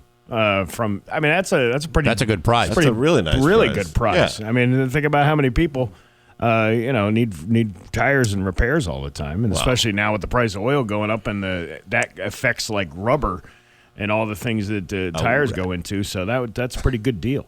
What? Nothing. All right, rubber. Yeah. All right, you had surgery. Yeah. So I also heard you guys talking about lasagna. Yeah, our headliner lasagna this week. Meat lasagna. Well, I mean, it is a headliner. People come out for the food. Yeah. I told you. Well, they stay for the laughs, though. Well, on the poster, though, it said lasagna, like the biggest, font you can imagine, and Steve Nagle and Marty Caproni. Well, because people come out for the food. Turns out lasagna is probably getting a Netflix special before either of us, so that's good. Chef Mike is really expanding his chef's palate. When we were over at View Street, Chef Larry was like that. Like, he used to enjoy the challenge of, like, what can I make this week that's unique for people. It's good to see that Nabil is letting Chef Mike get in there and create. So listen, we've had in the last couple of months, we've had chicken teriyaki and rice. Yep. We've had the chicken parm last week was out of control good. It was so good. The one you and I missed, which was the cheeseburger mac and cheese. I know. Which I really wanted to have. And then last week we had chicken parm. That was amazing. That was a home run. Right. And then now we're having lasagna. I mean, you can't beat lasagna. And the comedy has been very good too. Last week, Tony Sikowski came in and he did an awesome job. Yeah, he's a guy from Hadley. He's originally from Hadley, but he's out in New York City now. He worked for Second City and stuff, and he did an awesome job. Now, how does the lasagnas compare in those cities as opposed to Westfield? I'm going to tell you this. Speaking of Italian food, I'm a member of a bunch of food groups because I'm a loser and I have nothing to do with my life. But one of them is a Connecticut pizza group, and there's a pizza group around the country too. Okay. And everyone talks about New Haven pizza, and I love New Haven pizza. It's very good. Sally's is hard to beat. Pepe's too. A pizza, right? But when it comes to Italian food, our little, I don't know what you'd call this. Not a hamlet. What do you call this? Region. Mm-hmm. Here in Western Mass, Northern Connecticut. I would stack our Italian food up with anywhere else I've been in the country, including New York City. Really? Yeah. That's just me. You're not the first person I know to have said that. Like, I know other people who said, listen, I'm in New York, or I'm in Boston, or, I'm in other areas, but nothing tastes quite the same as some of the Springfield Italian places. It's true. North end of Boston has some great spots, don't get me wrong. And Providence, Federal Hill, you're not going to go wrong either. No. But I think Western Mass stands right in there with them. When my grandfather stepped off that boat from Sicily, he said, "Where do I go for a good chicken parm?" And they're like, "You got to go to Holyoke." No, you got to go to the Olive Garden. That's the good place. You got to go to Shortstop. Now you got to go to Shortstop. I will say this, too. Have you ever gone to Shortstop just for dinner? Yeah. It's great. Yeah, it's good. It's very good. They do a good job up there. It's a good place. I mean, if you want a quick bite, they got burgers and sandwiches, and they have, my favorite is the chicken Florentine. Oh yeah. That's like a lemon butter. I capers love and everything in it. Good lemon. All right, let me throw this at you. We could talk about the Shortstop all day, and I'm pretty sure we probably will. But if you're talking about Italian restaurants in the area, what do you think is the top-notch one? Or like a couple of top-notch ones. You're talking Papa Gino's all the way. Hey, you're right on. You and me thinking simpatico. There you go. You're talking about sit down now? Yeah. Okay. Because if you're talking stand-up pizza places, like I said, I really love. I like Lanzarato's and Chicopee a lot. Mm-hmm. Falls Pizza and Chicopee too. They do a really nice job on their meals and stuff. But for sit-down meals, I don't think you can ever go wrong with Red Rose. That's one. That's true. Right? That is good. Yeah, it's delicious. What are you making that face for? What are you talking about? What face? There's no face. Okay. I think Red Rose, I think, is very good. I'll tell you, Dario, our buddy Dario Mercadante, he took me out for a nice little dinner one time to B. Napoli. And that place is awesome. That's really good. It was really good. And they custom jobs over there, too. What's that? You tell them you want something specific, they'll make it for you. Oh, yeah. And so that place is, I find, very, very good. Out near you, I think the Hamden House, that place there is very good. I got to tell you, lately we've been going back to Casabella in Hamden. Where's Casabella? Casabella is by the center of town. Center of town, Main Street, right behind the post office. Oh, okay. All right. Yeah. It's been they've been in business for quite a while now. Right. They remodeled And I don't know why the food just seems to taste better. La Cucina's really good. La Cucina's pretty good. Oh yeah, They have these towers. I think they're eggplant towers. Yes. They're super good. I love like it's like the Jenga of vegetables. Yeah. I do like a good tower of a food. look eggplant tower. That's some good stuff. Oh my god. I think anywhere in Agawam you can't go wrong. We did that fundraiser for the Shriners, by the way. Shout out to my buddy Roman. We raised over $11,000 for the Shriners people for with a comedy fundraiser, and they had Take 5 restaurant cater it. Oh yeah, They were unbelievable, very very good. good place You too. know? Yeah. So for Italians, Italian places. Is Take 5 Italian, or is that just Oh more? no, it's Italian. It was definitely Italian. It is? It is. It's Agawam. It's like Rhode Island. Even if it's not quote unquote an Italian restaurant, it's Italian. They'll find a way to insert Italian food into every menu. You know, for sandwiches and stuff, Joey's in Feeding Hills. Joey's? Yeah, it's a deli, and I bought some stuff a few weeks ago. I bought shepherd's pie. They had the lasagnas. They have all kinds of like prepared foods, and then they got the thing. You still got to take me to Richards. That's on the list too. Well, but we got to put a calendar together. Figure this out. Let's put on a tour of Western Mass. First stop, Sabaro. It's 7:26 on Rock 102. And 28 with Bax and Nagle on Rock 102. Eventually cloudy today with a high of 52. It is 31 right now in downtown Springfield. The Rock 102 Golf Club is back. Brought to you by Surfside, Sunshine in a Can. Get deeply discounted rounds of golf at some of the area's great courses. This year you can choose from two different options. The North Card or the South Card. Get one, get both. Either way, you're paying less than $20 a round. That's a great deal for any round of golf. The Rock 102 Golf Club, brought to you by Surfside, goes on sale now at the Shop 30 store at rock102.com. A couple of chimes on the Route 10 Tire listener line. Amadeo's in Holyoke. You ever go to that place? That place is really good. Really good. Right over the little side bridge there from South Hadley or whatever. Yeah. One time I went on a date with a girl out there, and they had this spicy stuff, and I because I think it's like a mix of Latin and Italian. I think it's a mix too, because they had it was like a special. It was like a they had a Italians have spicy food too, but they had a Latin. No, they had it was like a Latin dish. It was like some kind of whatever. And I asked the guy to spice it up a little bit, and then it was so good, but it was like hard to eat because it was so spicy. And then I was like, she's like, you asked a Latin man to spice it up for you. What did you think was going to happen? Solid point. Yeah. We do have a real good Latin restaurant. It's like mostly to go near me called, I think it's like Sazon or Saison. It's on Broadway in Chicopee. Oh, yeah. And their food, I can't pronounce half the stuff, what it is, but it's so good. That's all right. Someone mentioned, and this is actually a good option, typical Sicilian, which is now all takeout. Yeah, because it used to be like a standalone restaurant. Now it's right in East Long Meadow. Getting pasta in a bucket, man, on a good. Oh man, that's awful good. That place in Touch of Garlic that used to be there. I used to like both those places a lot. Yeah, Touch of Garlic. I miss that place. And then Emma's in Westfield.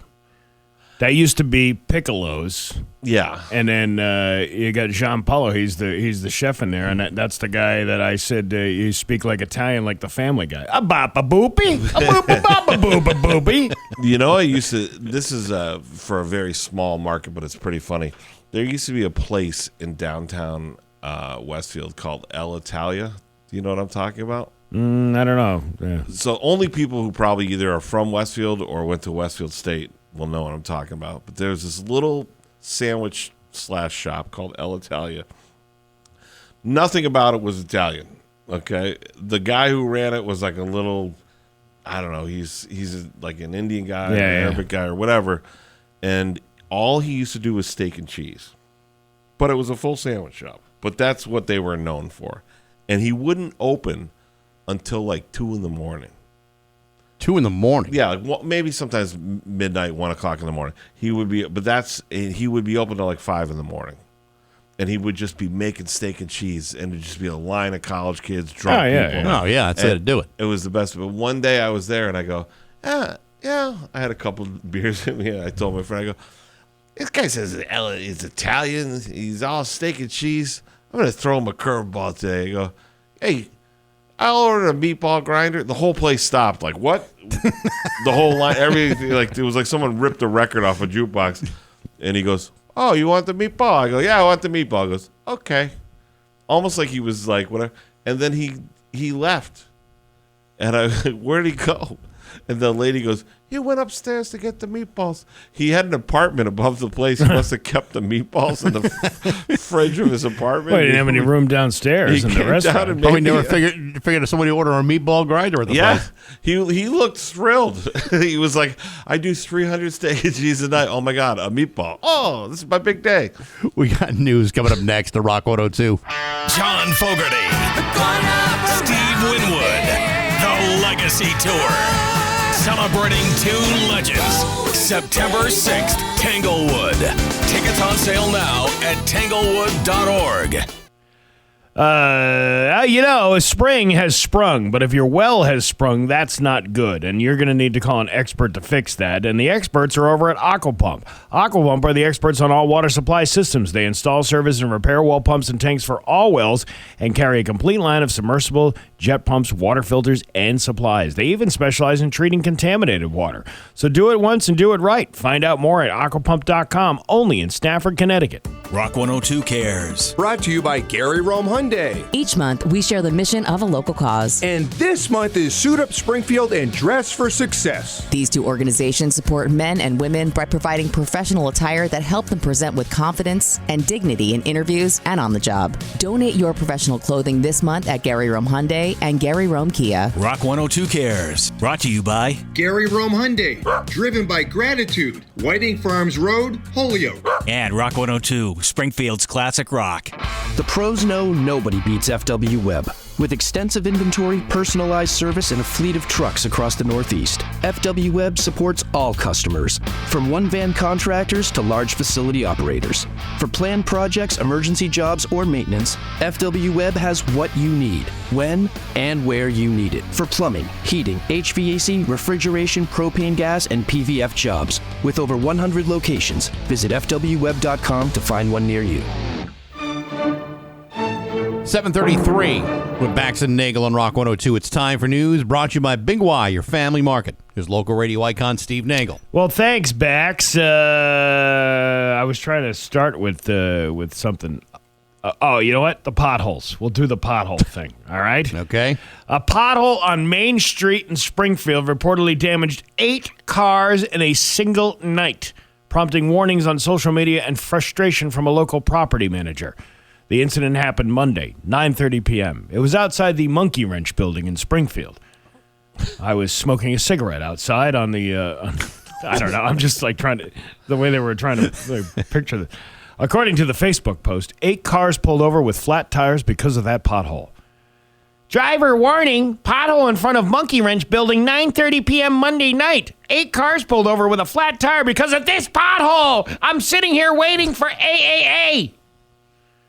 Is that the voice? That's AAA, isn't it? Well, it's somebody who wrote that on Facebook. I see. Armando Ruiz, property manager for the Monkey Wrench building, said he witnessed the damage firsthand Monday night. I actually was on my way out, saw a car drive right through it and blow a tire out. I know where the Monkey Wrench is, but I don't recall anyone over there talking like that. How do you know? Well, I'm not saying I hang out of the Monkey Wrench. I'm just saying that it is what it is. Didn't I ask you this last week? When your kids were young. Yes. And you read them bedtime stories. Yes. Didn't you add a voice and you had no idea what that voice was intended to sound like when those persons wrote those Grimm's fairy tales? Right, but my audience at the time were children. Who do you think we're catering to now? Have you seen some of these people that show up to pick up their prizes? I've seen some childlike adults. I agree with that. But when I was reading stories, I was the children's. And the children love this segment of the show. When I do voices that don't match up with the people that do it. Do all the kids love it? The kids love this show. Hey, where's the Monkey Wrench building? I've lived here my whole life. I've never heard of the Monkey Wrench building. Isn't that Boston Road? I have no idea where the Monkey Wrench building is. All right, let me just check that. Monkey Wrench building, Springfield, Mass. Main Street. My mistake. Main Street. My mistake. So call me crazy. Didn't I say Main Street in the beginning of the story? Yeah. Yeah. Yeah. Well, there you go. Okay. 125 Main Street. Call me crazy. Crazy. But You're crazy, Marty. If there's a pothole that wipes out 8 cars, and you're the property manager that owns the building or whatever, and you're watching this, isn't it a lot less energy just to have someone, either yourself or from the DPW, go down there with some dirt, fill it in for the time being, and not do a news story about it? Just fill it in? Just throw some. You never done that? No, that's somebody else's job.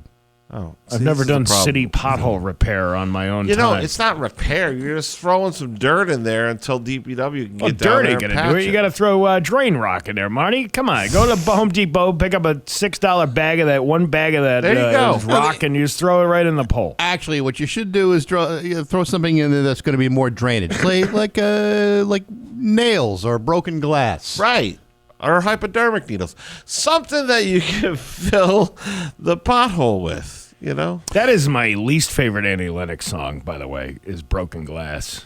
I hate that song. Really? Yeah. Keep on. Like, I cannot stand that song. Meh, meh, meh, meh. Walk it on, broken glass. Are we just I mean, it's not my favorite, but I don't mind it. So I don't know how you find that many CDs of that song to throw into a pothole, but right. You know. No, it's not the broken glass I'm talking about. By the way, just to give you a little bit of perspective, the Monkey Wrench building is right across the way from Plimpton and Hills. Really? Oh! I'm sure Vince the plumber will be the first one to tell us that. Shout out to Vince, who has a flat tire in front of Plimpton Hills. Where is that? That's on the south end of Main Street, probably? 125 to 143, yeah. Yeah. Yeah, it would be the south end. Yeah. You know where, like, Main Street swirls around, like, to the Mill old- Street? Locust, Where the Mill old and Lord Locust. Cadillac is. That's Yeah, now yeah, the pantry, right? That's, yeah. Yeah. Yeah. Oh, yeah. That's right. It's where the Italians go to that greased pole and try to climb up it every year. Yes. What are you talking? I'm not making it up. We talked to the guys. They were greasing the pole. I And they were went getting to- up the greased pole. I on went Columbus this year. Day. I went this year. Yeah, I It was remember. awesome. Yeah. Mayor Dom came down. He did a speech. You climbed the greased pole? I think my greased pole days are done. That's happens to every man about this time. That's for the younger twink Italians over there. No, they you know like what I the could have greased done? pole. At my size right now, I could have just been like when a bear takes a bird feeder down. Yeah. I could just pull the whole pole down and grab the meat on the top. I think if we're really being honest, Marty, guys our size would actually drill the pole further down into the ground at our weight. After witnessing that incident and hearing about several other cars having similar issue, Ruiz called the city on Tuesday morning. He was on hold with the city when Western Mass News arrived at the scene and caught the entire call on camera. Oh my God! Journalism gold! Did we just walk into a man on the phone with 311? It's as if someone reanimated the dead flesh of Edward R. Murrow himself. 311, what's your emergency? Oh my God, there's a pothole! Damn it, 8 cars on Main Street! Where are you, sir? At the Monkey Wrench building! Across the way from Plimpton and Hills! Live, local, late breaking. It's a man on the phone with a complaint line. How come Western Mass News never comes in here and watches us read the Route 10 Tire listener line? Don't give them any ideas. Well, it could be something we could work on. I'm going to tell you this. I watched them this morning, right? That they're on Channel 3 now, right? They're on Channel 3, Channel 10, Channel 8, Channel 9, Channel 16, and Channel 24. I had a moment when I was watching them this morning where I realized how old I am. Yeah, because they look. You call them Kids Incorporated. They do look like college kids, right? Yeah. But I'm going to tell you, other than the fact that they're really young looking, they were doing a really good job. Like the in-studio people. You sound like a professor going, "Hey, good job, kid. That's like I knew you could do this." No, that's like going to like a high school band concert and saying, "Hey, son, you played an awful mean clarinet in that band today." No, we're real. Your whole family's real proud of you. Good work. First of all, you got to be honest with what you are. We're in a 115, 116 market nationally. Yeah. Right, for media. So that's a development. Right? It's almost like going to watch the Woo Sox. You're watching the Woo Sox in the news, you know? But you know what? Here till they develop, and then they either leave or they stay and become Barry or Ray or Well, see, but that's the thing. Dave. That's the thing. I mean, it took time for Barry and Ray and Dave Madsen to become icons. Icons. Right. You know, you're probably not going to have any one of this group stick around long enough to reach that iconic standard, say like a Cy Becker or a John Quill or a Paul Sutton or anything like that. You know, the old guard. What's the guy there who does the 5 o'clock one? Chris Pisano. He's good. He's not icon status yet, but he's icon. He's definitely an icon. I think compared to what else is out there. That's what I'm saying. He's done his what's he been there, like 10 years, over 15 years? Well over 10 years. Yeah. 15 maybe? And he's got, I hate to use the word, I always hated it, but gravitas. You know, when you watch him, you feel like you're watching a newsman do his job. I agree. You know? But the dean of local television is, in fact, Brian Lapis. Let that sink in for a minute. Let me tell you this. Someone told me there's a Facebook group called like I Hate Brian Lapis or something. And somebody told me he joined the group. He did. Which I immediately became a Brian Lapis fan because I'm like, that is hilarious.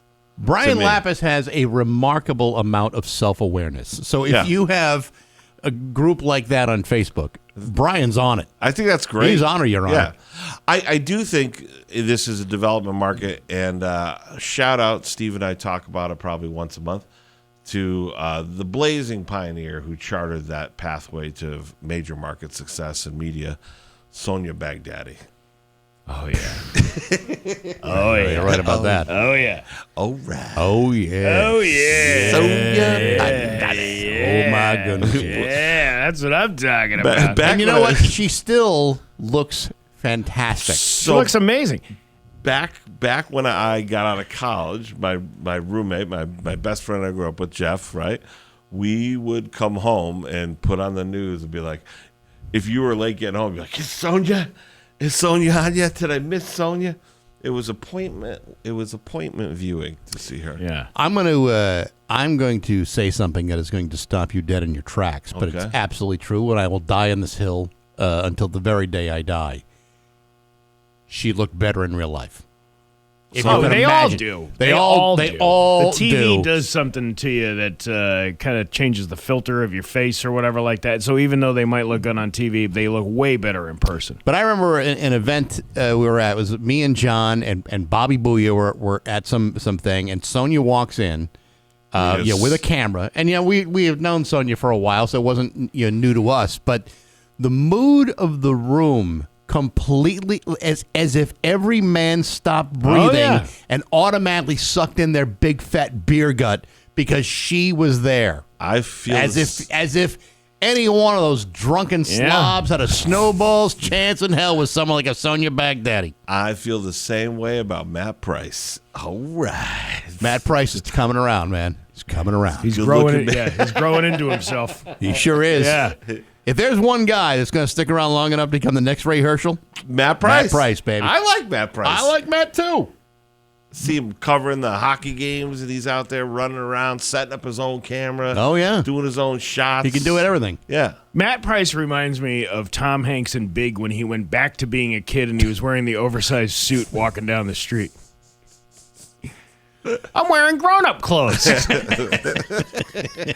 And then you got what's the two on in the morning on Channel 40? Sloan and I'm the other guy. What was the other guy? What's it? The guy with the hair? Yeah. Stan Gable or whatever his name is. Stan Gable. I don't. You remember Stan Gable from Revenge of the Nerds? He was the jock. He was the guy that everybody wanted to be. He was the popular guy. I remember the weather girl. She was pretty. She used to come watch comedy all the time. Ashley Baylor. Sure. Yeah, she was from 22 News. Yeah, she was another one. Very pretty. Yeah. Was that what happened? That was my phone. You just knocked off. That's fine. Well, it's not a tray table, Marty. It's a seat. Yeah, but no one's sitting in it, Steve. How do you know nobody's sitting here? How do you know this is not just my argumentative today? Is it just me? This is my imaginary friend that sits here in this thing, and I get all my jokes from. I bet your imaginary friend eats barbecue sauce and ranch. By the way, we should probably talk about. All right, Steve and I did a show on Sunday. Let's take a break. All right, and then we'll come back and tell that story. It's gonna be today. Starting sunny and then turning to mostly cloudy with a high of 52. It's 31 in downtown Springfield. I'm Steve Nagle, and that's the news on Rock 102. Oh, yeah. For your business to grow. 52 and Aerosmith with Bax and Nagle on Rock 102. High of 52 today. It's 31 in downtown Springfield. We're just talking. Did you have anything to promote before we did this? Nah, nothing that can't wait.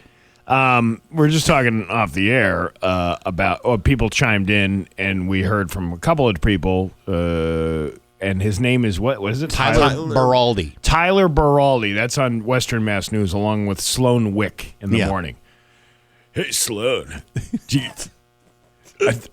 you want to come with me and do some news this morning? Why would I want to do news with you? Well, because we got to go out there and tell the people information and stuff. Oh my God! If people saw me doing news with you, what would they say? Get in, loser. We're doing the forecast.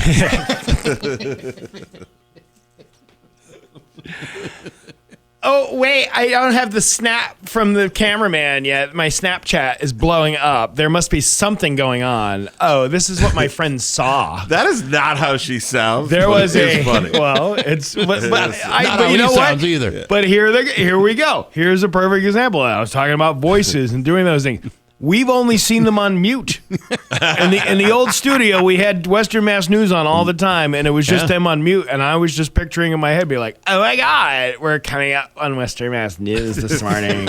You wouldn't believe what happened. 8 cars were damaged from a pothole outside of the.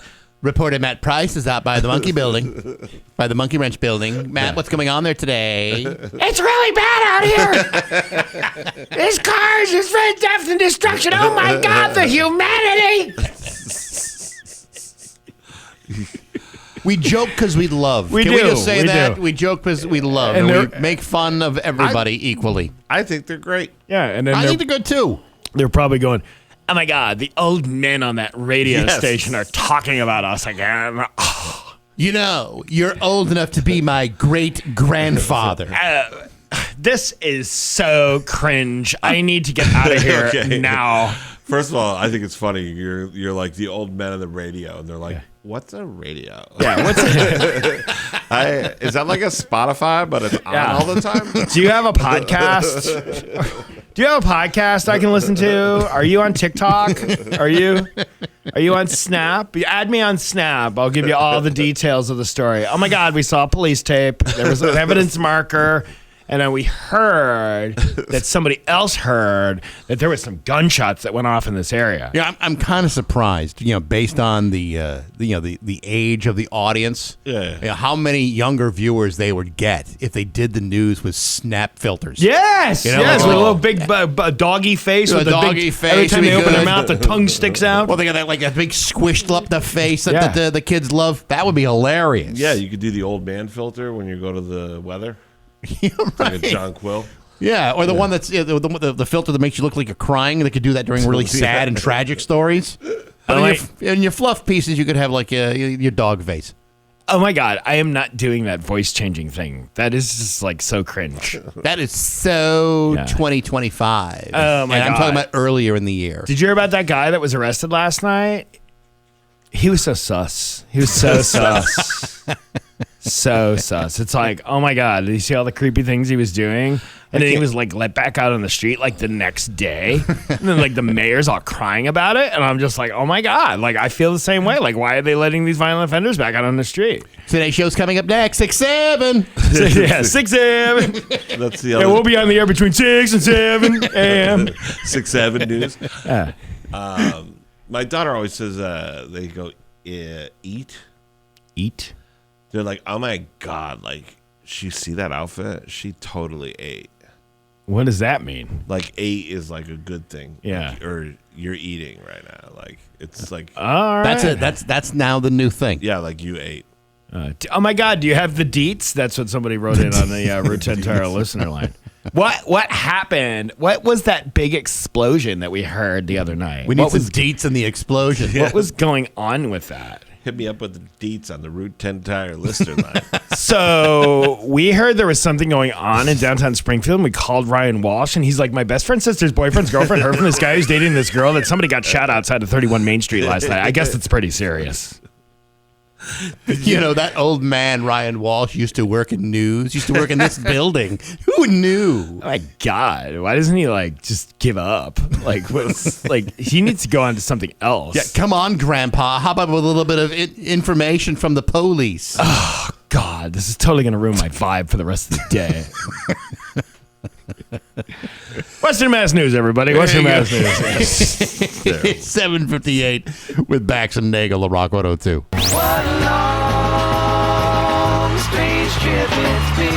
Saturday nights were made for long, strange trips. Saving you money is what we do.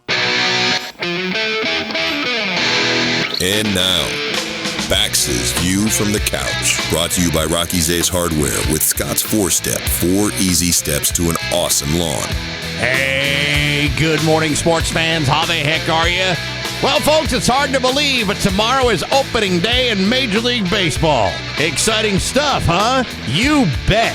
I can't think of a better way to kick off the season than a thrilling interleague matchup between the Boston Red Sox and Cincinnati Reds to get things going. Meanwhile, the Red Sox won't play their first home game until April 3rd against the San Diego Padres, 6 games into the regular season. Now, I could not help but notice that out of their first 5 series on the Red Sox schedule, 4 of them are interleague games against National League opponents. I also happen to notice that the Red Sox do not face a single divisional rival until April 21st, when they host a 3-game series against the Yankees, which I should point out is 27 days away from today and 22 games into the season. Call me crazy, but I would think that the logical way of going about your business as a Major League franchise would be to play games against divisional foes to bolster interest in divisional rivalries. I did not realize that teams like Cincinnati, San Diego, Milwaukee, and St. Louis were so desperate to play so many non-consequential games outside their own divisions that they needed to tune up against a team like the Boston Red Sox before finally getting down to business on their own. So my question is this. You have 30 teams in Major League Baseball, 15 teams in the American League. 5 of those teams will be battling out to win the American League East. One of those teams happens to be the Boston Red Sox. So with that in mind, what sort of knuckle-dragging souphead is responsible for coming up with this ridiculous schedule? Baseball's been around for nearly 160 years, and yet it seems like this is the first time that anybody in the commissioner's office has ever seen a baseball schedule up close. And since the winners of each division in the American League will be working towards facing a National League opponent in the World Series, I would think a schedule that encourages a process of elimination would make more sense than a slapped-together hodgepodge of random nonsense, which is unfortunately exactly what you're looking at this season. But hey, enough of my yapping. Sports brought to you by Rocky's Ace Hardware. The Eagle Mower, Eagle Blower, and Eagle String Trimmer all run on the same thing and ain't smelly gasoline. They all run on the same battery, and they're all on sale right now at your neighborhood Rocky's Ace Hardware. I'm Bax. That's my view from the couch. Rock 102, Springfield's classic. Rock 102, Springfield's classic rock. It's 8:10 and Led Zeppelin with Bax and Nagle on Rock 102. Sunny to start, then cloudy this afternoon with a high of 52. It is 31 right now in downtown Springfield. Marty Caproni is in the studio. $20 dinner at a comedy show featuring lasagna and comedy tomorrow night. Yeah, comedy is second compared to the lasagna. Hey, if Chef Mike keeps whipping up great surprises, it will be second. Come for the food, stay for the comedy. That's what we like to say. I already got Hawkman. Hawkman's coming. City council candidate in Ware. Hawkman. City, you mean Selectman in the town of right. Ware. Sorry. Okay, City close. councilor. Close. I'm happy. He was going to leave the race. Did you see that on Facebook?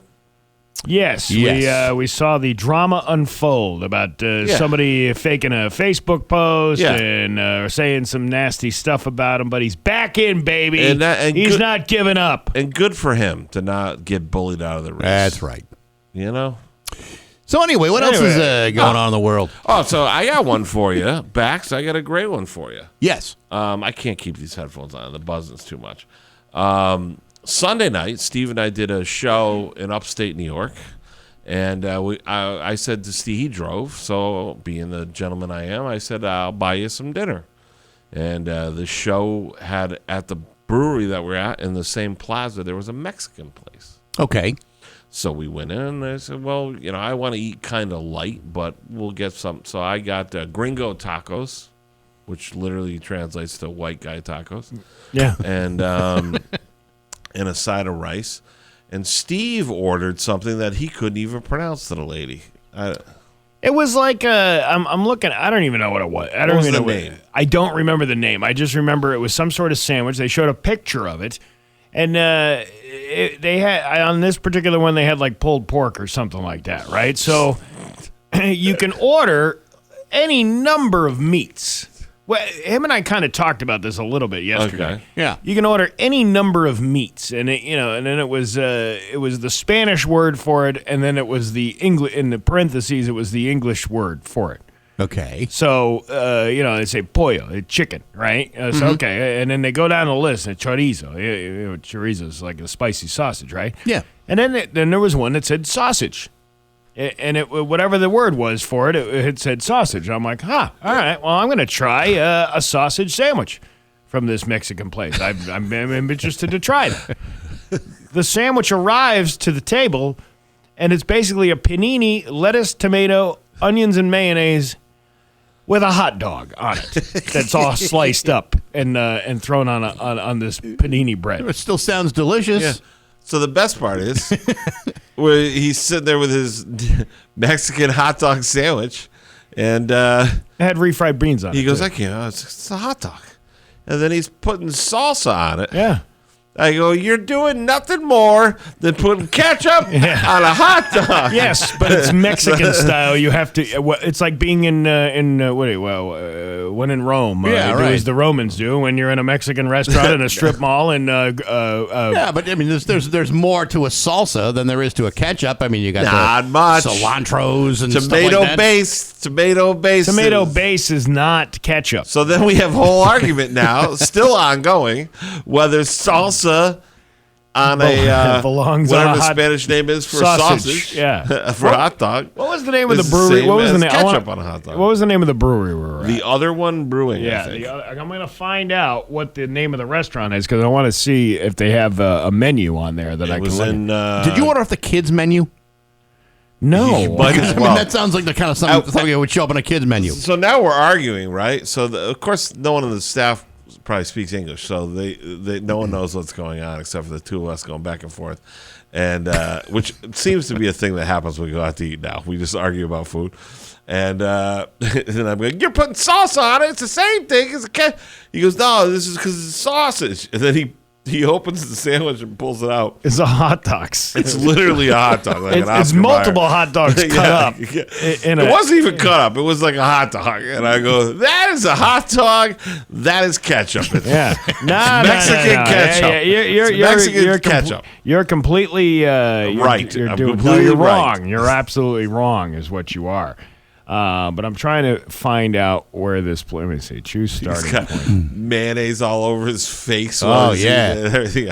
I was like, oh God. I'm trying to find the name of the restaurant so I can. Let me see.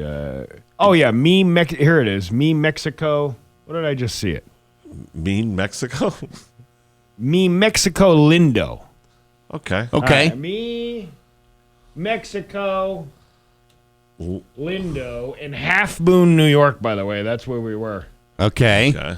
Half Moon. Pull up New York. Now, the All right, Mexico Lindo, I think, is a chain, isn't it? Is it? No. Because there's one in Methuen. No. Well, it could be. I don't know. It had a little Mexican store on one side of it, and then the other side was the restaurant side. Tacos, quesadillas. It was very good, by the way. Gorditas, horachas. No, sides. I don't see the sandwich on here. I love it. They probably just put it on. They had some pack of hot dogs they had to get rid of, and they're like, look at this. Saw you coming from a mile away. Look at this stupid gringo. Yeah, traditional Mexican hot dogs. This time it's Hebrew nationals. Yeah. I want el stupido gringo tres hot dogos. Yeah, I'm not seeing the actual sandwich listed so here, great. but it looked good on the menu. But I ate it anyway because I was hungry. Yeah, and that's the way it goes. And it wasn't adventurous enough with onions and lettuce and mayo. So this child over here, this young child, 8-year-old, had to put Mexican ketchup on it. Well, it had refried beans on it. It's not Mexican ketchup. It's but Bax said it's a completely different thing. It's got vegetables and it's got. Salsa is Mexican ketchup. Well, yeah, but you're not going to argue with me that salsa's not Mexican ketchup. Well, I mean, they share some similarities, of course, Oh, but my God, but dude. I mean, as far as flavor goes, they're two totally different things. Yeah, I stand by my statement. It is not Mexican ketchup. Either way, two grown men going to a Mexican restaurant and getting hot dogs to me is I'm disappointed in both of you. Well, I got steak tacos like a gentleman. It was recommended by Michael, who was running the show that Yes. night. Oh, there's this great Mexican place next door. Really?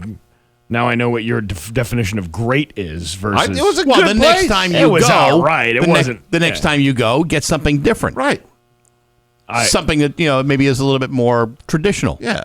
I gave you half my rice. The rice was actually not Very bad. good. Yeah, It was the rice Mexican wasn't, rice. wasn't Okay. bad. Yeah, All right. yeah. See, I'm a gentleman. We I didn't bought get- you dinner. I gave you half my rice. We didn't get from the Mexican lady serving us. We didn't get the you two boys on a date tonight, huh? Oh, you like the big hot dog with the red ketchup on it, huh? Yeah, then he wanted to stop at the Subway at the Loves right over the border on the way back because he wanted that lady to say, "Oh, are you guys gay on a date again?" He wanted to do that whole number so he could make me feel bad about how I'm not palatable enough as a gentleman. So you want to do this in the same night? Go back to the Subway? Yeah, this guy. Well, I wound up. You want to be disappointed twice in a row? I wound up getting some Goldenberg's peanut chews and a diet soda. So He pulled in. He goes, "Do you want to go in?" I said, "I already know this trap." Yeah. No. He looks so disappointed. He goes, "You sure?" I said, "Yeah, I'm sure. Yeah. I'll stay right here in the minivan." And then I went to the Subway, and I'm like, he never goes anywhere with me, ever. He never wants to takes come me out. inside. Yeah. No, put that mayonnaise on that sandwich like I told you to. Ah, man. Yeah. Yeah. So. Yeah, they do put the mayonnaise in a squiggly line on the sandwich, and they open flat face that ham sandwich, and then they spray that mayo on there like a zigzag line. That is the way it Oh goes, yeah, man. That's what I'm talking about. Yeah. It doesn't even need to be a foot long. All right. Jeez. It'll only be a 6-inch. You What's get the wrong same with Not by the time you're done with it. That's right. Yeah. What's wrong with a 6-inch? You always want more. And you know what? You lied because they measured it, and it's not a full 12 inches. It's true, though. That was a true thing that happened at Subway. Yeah. And they're fake tuna, too. Some of the materials they were using was made with yoga mats. Yoga the mats bread. made There's the a same chemical thing. in the bread. Yeah. Interesting. All allegedly. delicious things. Allegedly, that was the thing they said. I like a good piece of plastic in my food. I don't know about you. I got to be honest. I used to love a Subway tuna fish sandwich. And then once they came out that they tested it, they ruined it for me. I haven't eaten tuna fish since. What was it made of? Tuna fish, allegedly. It was a different kind of fish. It wasn't actually tuna. Well, I mean, actually, how many times you just brought it to my attention a couple of weeks ago? The wasabi is not even real. The wasabi you get in this country most of the time is not actual wasabi. What do you mean? Wasabi doesn't. My understanding is that in the United States, most wasabi that you get with sushi, is in fact processed horseradish. Actual wasabi is different if you're in Asian countries where it's grown more locally, but it doesn't really travel here, and it's not cost effective to bring it here. So it's horseradish. I ate a golf ball sized thing of wasabi once at the Hukilau. Adam Quinville and my other buddy each gave me $100. They said, "You won't eat this whole thing." I ate a golf ball sized thing of wasabi. How'd that feel? You know, it was fine going in, but coming out was But it was worth $100. It was. I think it was $200. Did you get a roof shampoo to go along with it too?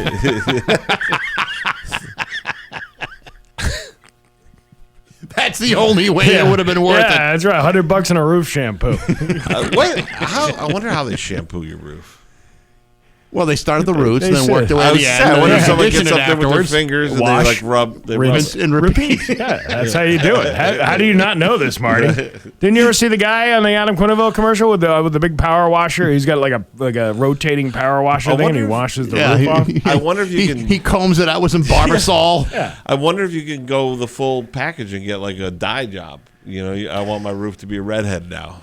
I don't know. You could. Maybe some highlights. Does he do nose hair waxings too? I don't know. Yeah. Got mine done yesterday. Yeah. Did you? Oh, yeah. It's the best You thing like ever. that? Oh, it's fantastic. You got to try the laser hair treatment. Yeah, I did that last week. That sounds like I mean, I'm sure that's fine and everything, but I mean the nose hair waxing. It actually winds up being my favorite part. Well, really? Oh yeah. First time you do it, you go, oh, that's unusual. Didn't expect that to feel that way. But now every time I go, I almost want to have it done first. Really? Yes, it's awesome. You got to heat the wax up first. Though. Oh yeah, though it's gotta be Doesn't it warm. hurt? And, Do your eyes water when they rip it out? no, I love it. So wait a minute. You went to get waxed, but you didn't get your hair cut? I did get some haircut. You didn't really cut it though. They shaped it. She shaped it. I mean, you're still looking like you're back in college again, trying to. My wife says it looks like I'm either a retired hockey player or George Washington. I think I'm more like an Oompa Loompa. I see retired hockey. With a skin condition. You look like a junior in college. Yeah. You know, like defying all resistance of the man. You look like a retired goalie. Yeah. I look like a hockey coach now. An out of shape hockey coach. I mean, And we're going to see where it goes. Do you know any hockey coaches that are in shape hockey coaches? Never saw one in my life. Right. Yeah. I'm like, if Claude Julien still had hair, I'd be that guy. I want to go get a haircut, but I've been telling Steve, I can't sleep at night because my neck is killing me. I was like, I want to do one of those things. You know where they walk on your back? Oh, yeah. You know what I'm talking? They go like, and everything goes. Do they make that sound too? Yeah. Did you ever see it? Yeah, I watch videos of it. I'm obsessed with it. And they kind of like feel your thing with their feet, and then they just go, and then it just cracks everything back into place. And I was thinking about it, and I was like, how great would it be if you were a hair person, like a hairdresser or a barber, Yeah. and you could do that right in the chair? Give you a little Like a chiropractor / hairdresser, 2-for-1 special. Yeah, like Sunday before we went to the show, I went and I got my hair cut, and I wanted to ask the lady, hey, could you just grab my head and just give it a yank? That's going to cost you more. Yeah, I think. See, you gotta go in. Now you're getting to that age now. Where you gotta go into a place. I'm like, haircut. I want them all cut. Am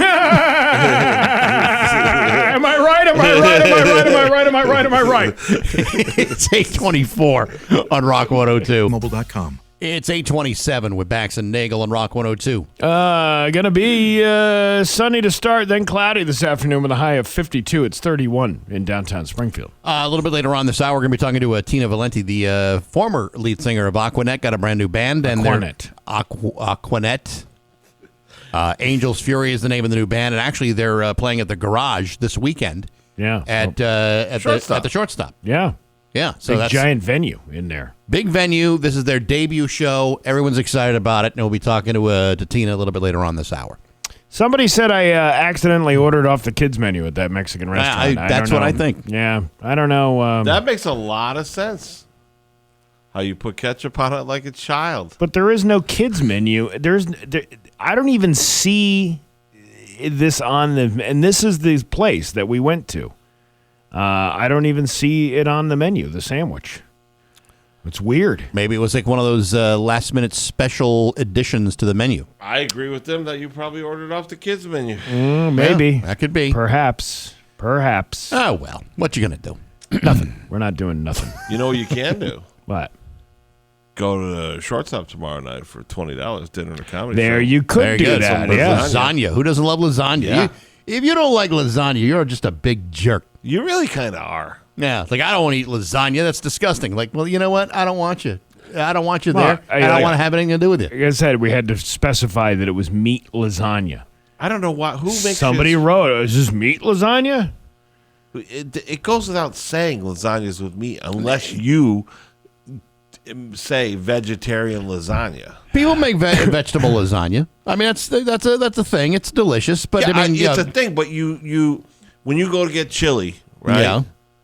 Do you go? Hey, I'm Is gonna it get meatless chili? I'm gonna get the meat chili. No, I mean, like, you go, I'm going gonna have the to chili. like Bernie's Dining Depot and say, I want the meatless Prime rib. prime rib, please. Right. Yeah. It's the chili is implied that there is meat in the chili unless they specify Meatless chili. vegetarian chili. Yeah. So lasagna is the same thing, right? Well, listen, I mean, you don't have to put meat in a lasagna. Sometimes a cheese lasagna is delicious also, but this one is going to be a meat lasagna. Cheese. There are no losers with the meat lasagna. No. We would like to meet you. With lasagna. Yes. MEAT. We got, All right. All right. Yeah. we got news next to Rock 102. Yeah. Solutions for real people. 8:32 with Bax and Nagle on Rock 102. It's time for news brought to you by Aquapump, an expert in all water supply systems from the well to the pump and into the house. There's local radio icon Steve Nagle. Thanks, Bax. And, of course, with the hard-hitting news, how to start bear-proofing your yard this spring. With bears getting more active after the long winter, bear season has begun.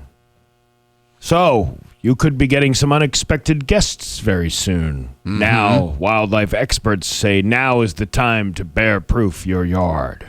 So, no comfortable mattresses, no porridge. What else should you not have out in the yard? Well, Western Mass News spoke with Susan Matthews, who is used to having her neighbors hanging out on her deck.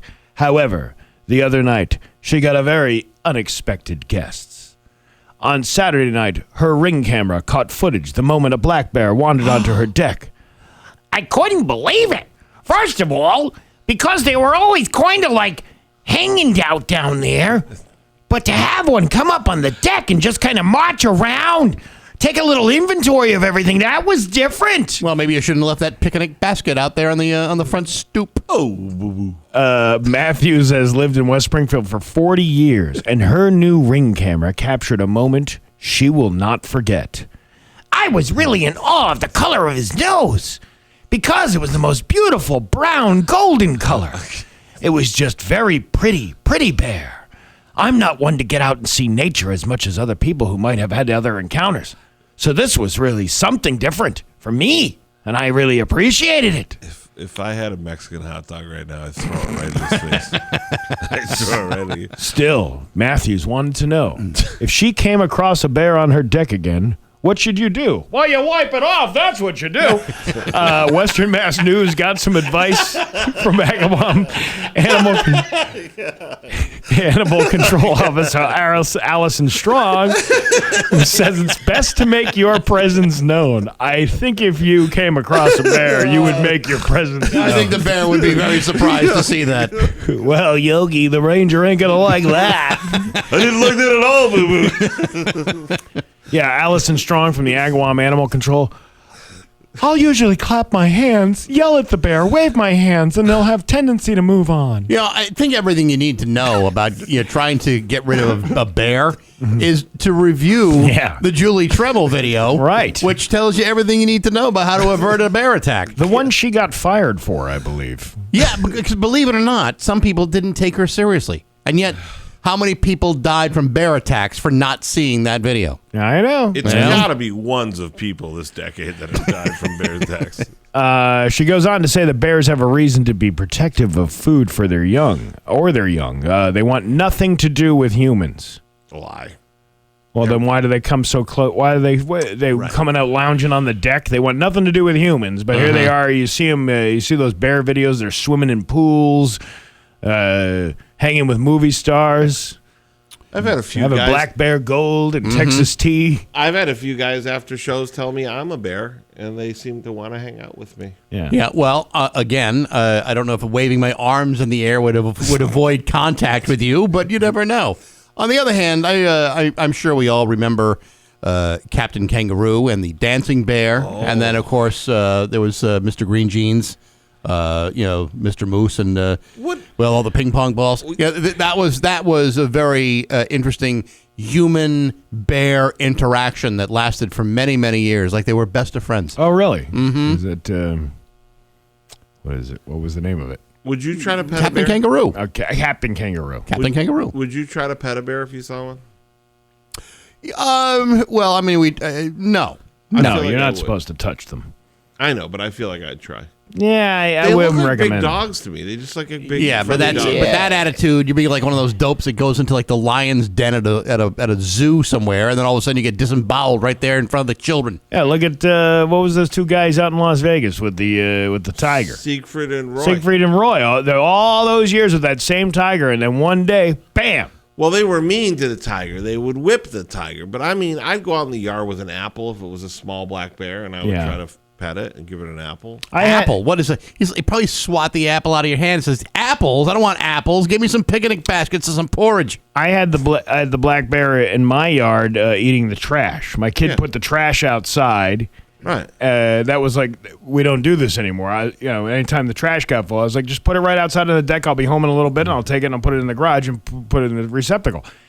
She left it out of the thing. Not even 10 minutes later, a bear came along and started tearing at it. I come home, and I'm trying to like beep at the bear, and he's eating the trash, and I'm beeping at the bear, and he's looking at me, and he's like, "You're in a minivan, dude. There is no way that I am moving." Even a bear knows not to be afraid of a guy in a minivan. You are not intimidating whatsoever. See, you could have went up and pet it.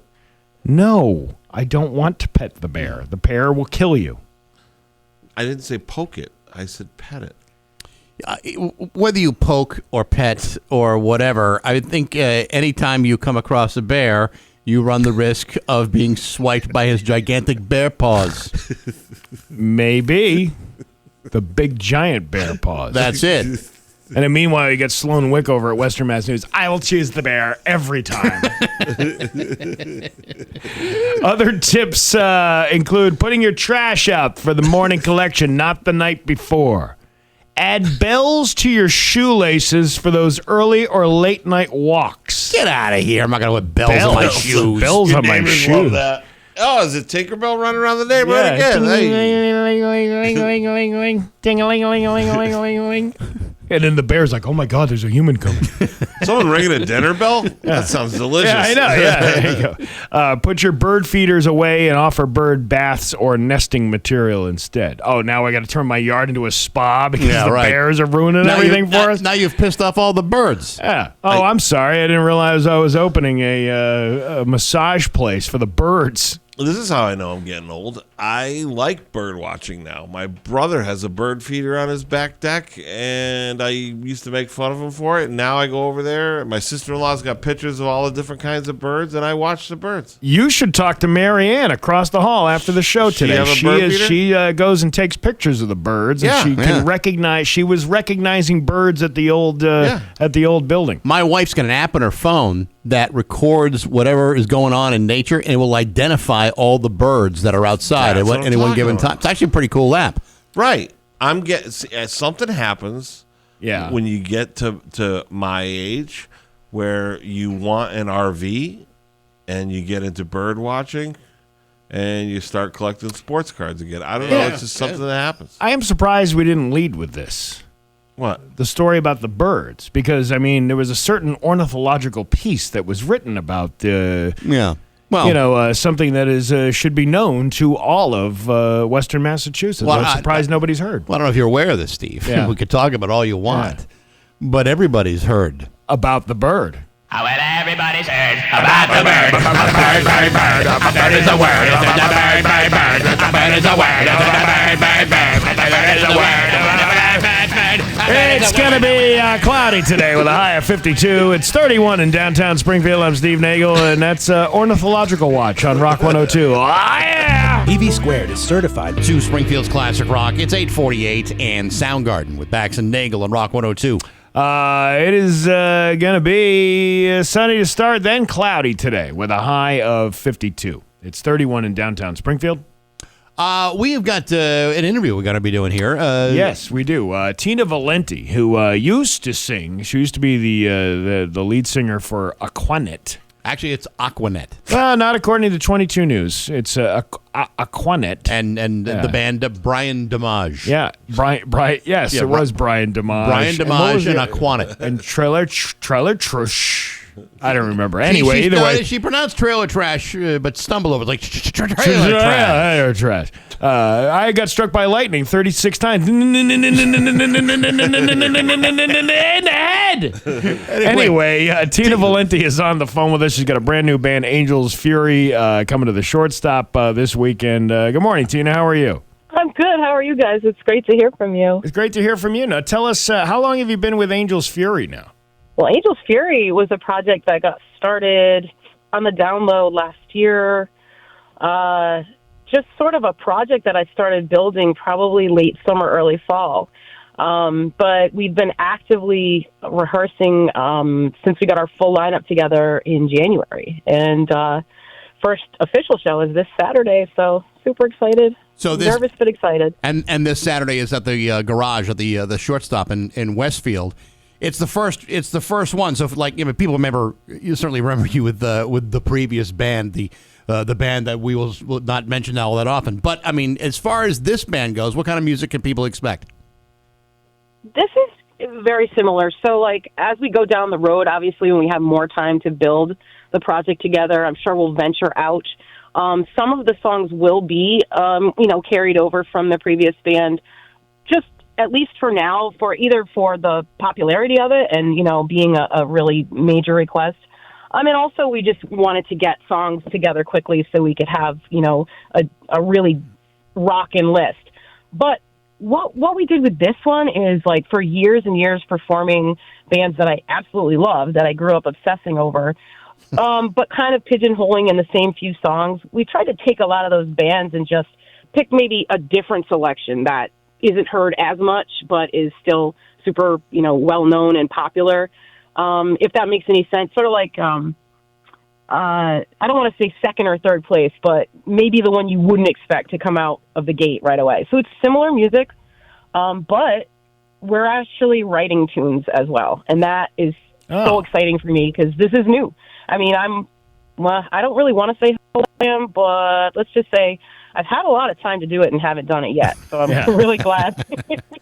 Well, I'm glad that these guys are excited to write because I can't wait. Well, that's great. I mean, that's really kind of the key to moving things along. And the thing that's impressive is you haven't played a gig yet, but yet your schedule has you busy all the way through November. I mean, you've really kind of booked well, way in advance right now. That's pretty cool. Yeah, well, we tried to. First of all, I miss the friends, and I don't like saying fans because it just seems like a separator, but people that I've built relationships with over the years, playing with other bands and stuff, I really miss them. To me, it's about the relationships and the experience.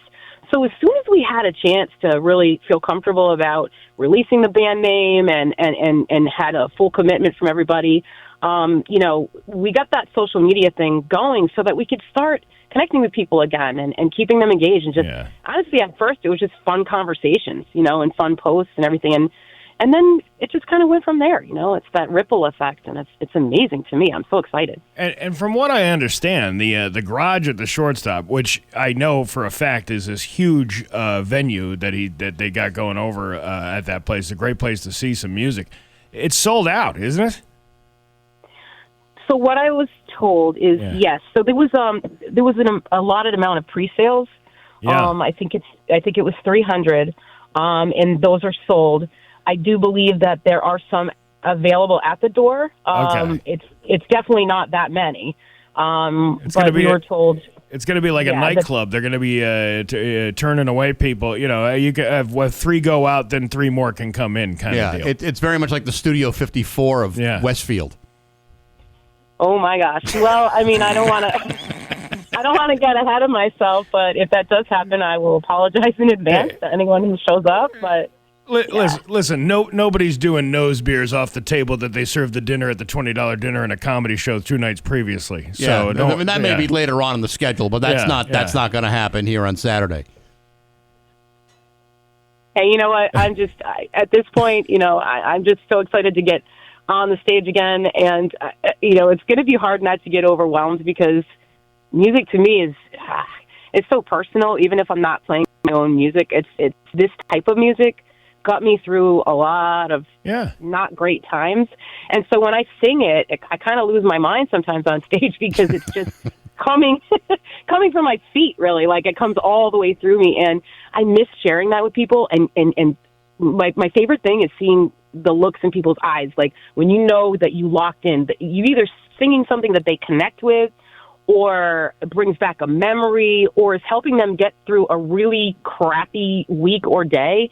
Just knowing that you're doing that and you guys are doing that together, I miss that. Like, it's kind of an addiction. So I'm looking forward to getting back out there. You know what's really cool? And a lot of people kind of may dismiss, like, local entertainment, but that's where it's at. I mean, people who are trying to spend, $2,000-$3,000 for a ticket to go see Bruce Springsteen, who's, working on his last vocal cord, they don't. You could go. There's so much talent in this area that you don't have to spend that kind of money to go out and have a great time and hear some great music. And you being, familiar with Western Mass and Connecticut, people know you too. And I think, that's a great thing. I'm a big cheerleader for local arts is what I'm trying to say. Yeah. Well, I mean, my take on it too is, like, for me personally, I get just as much out of it as the people watching the show. In other words, when I'm there, I might get there tired some days, and we will have, like, our other lives. But once I'm there, the adrenaline kicks in. And then you're kind of like an adrenaline vampire. Like, once you see the crowd getting their, ante up and getting excited, it just kind of keeps going. It's cyclical, And I always tell people, like, as a local musician, especially if you're not playing your own songs, I mean, you're out there performing other people's creations, which is wonderful. But the reason people are willing to pay that money to come in and pay $1 zillion a beer or whatever it is, when rather than sitting at home watching YouTube and drinking a $7 six-pack, they want the experience. What I mean? They want to feel the energy with the crowd and with the band, and that to me is what's so important as a local musician. Like, we're providing that on a regular basis. Well, you can find it anywhere. We've both seen you in the earlier band with Aquanet, and always very impressed with the way you sounded, and your vocals are really amazing. The fact you're in a new band is pretty exciting, and the fact that people have loads of opportunities to see Angels Fury, not just this weekend, but throughout the rest of the year. We wish you all the best with that, Tina. Thank you so much. I appreciate you guys taking the time to talk to me. I'm super excited. Oh, I can't wait till you do the neener when Aquanet sells 10 tickets for their show and you sold out the garage at the shortstop. Now, wait a minute. I thought you said you weren't going to say anything. What are you talking about? I was just speaking in general about another band, Aquanet. I was talking about Aquanet. Yeah, right. Yeah. My opinion on that is, like, there is room for everybody to be out there playing because the need is so great. There's so many places. There's too much ground to cover. We can't all be in the same place at the same time. And, there's always someone on that Friday or Saturday that just needs to hear that loud music. And so there's a place for all of us. I mean, and I'm just happy that people are still out there doing it. I know it's tough out there right now. Finances and everything can be a little tight, but that's why you can go see you guys for $10. Yeah, it's a priority to me to make it, affordable and so that everyone can be a part of it. So the name of the band is Angels Fury. Tina Valenti, we appreciate the time. Best of luck, and hope you guys do great. Thank you. Appreciate it. Thank you so much for the time. It's Bax and Nagle on Rock 102. I don't know what time tomorrow morning, but we'll figure out that later. Okay. We'll let you know. You.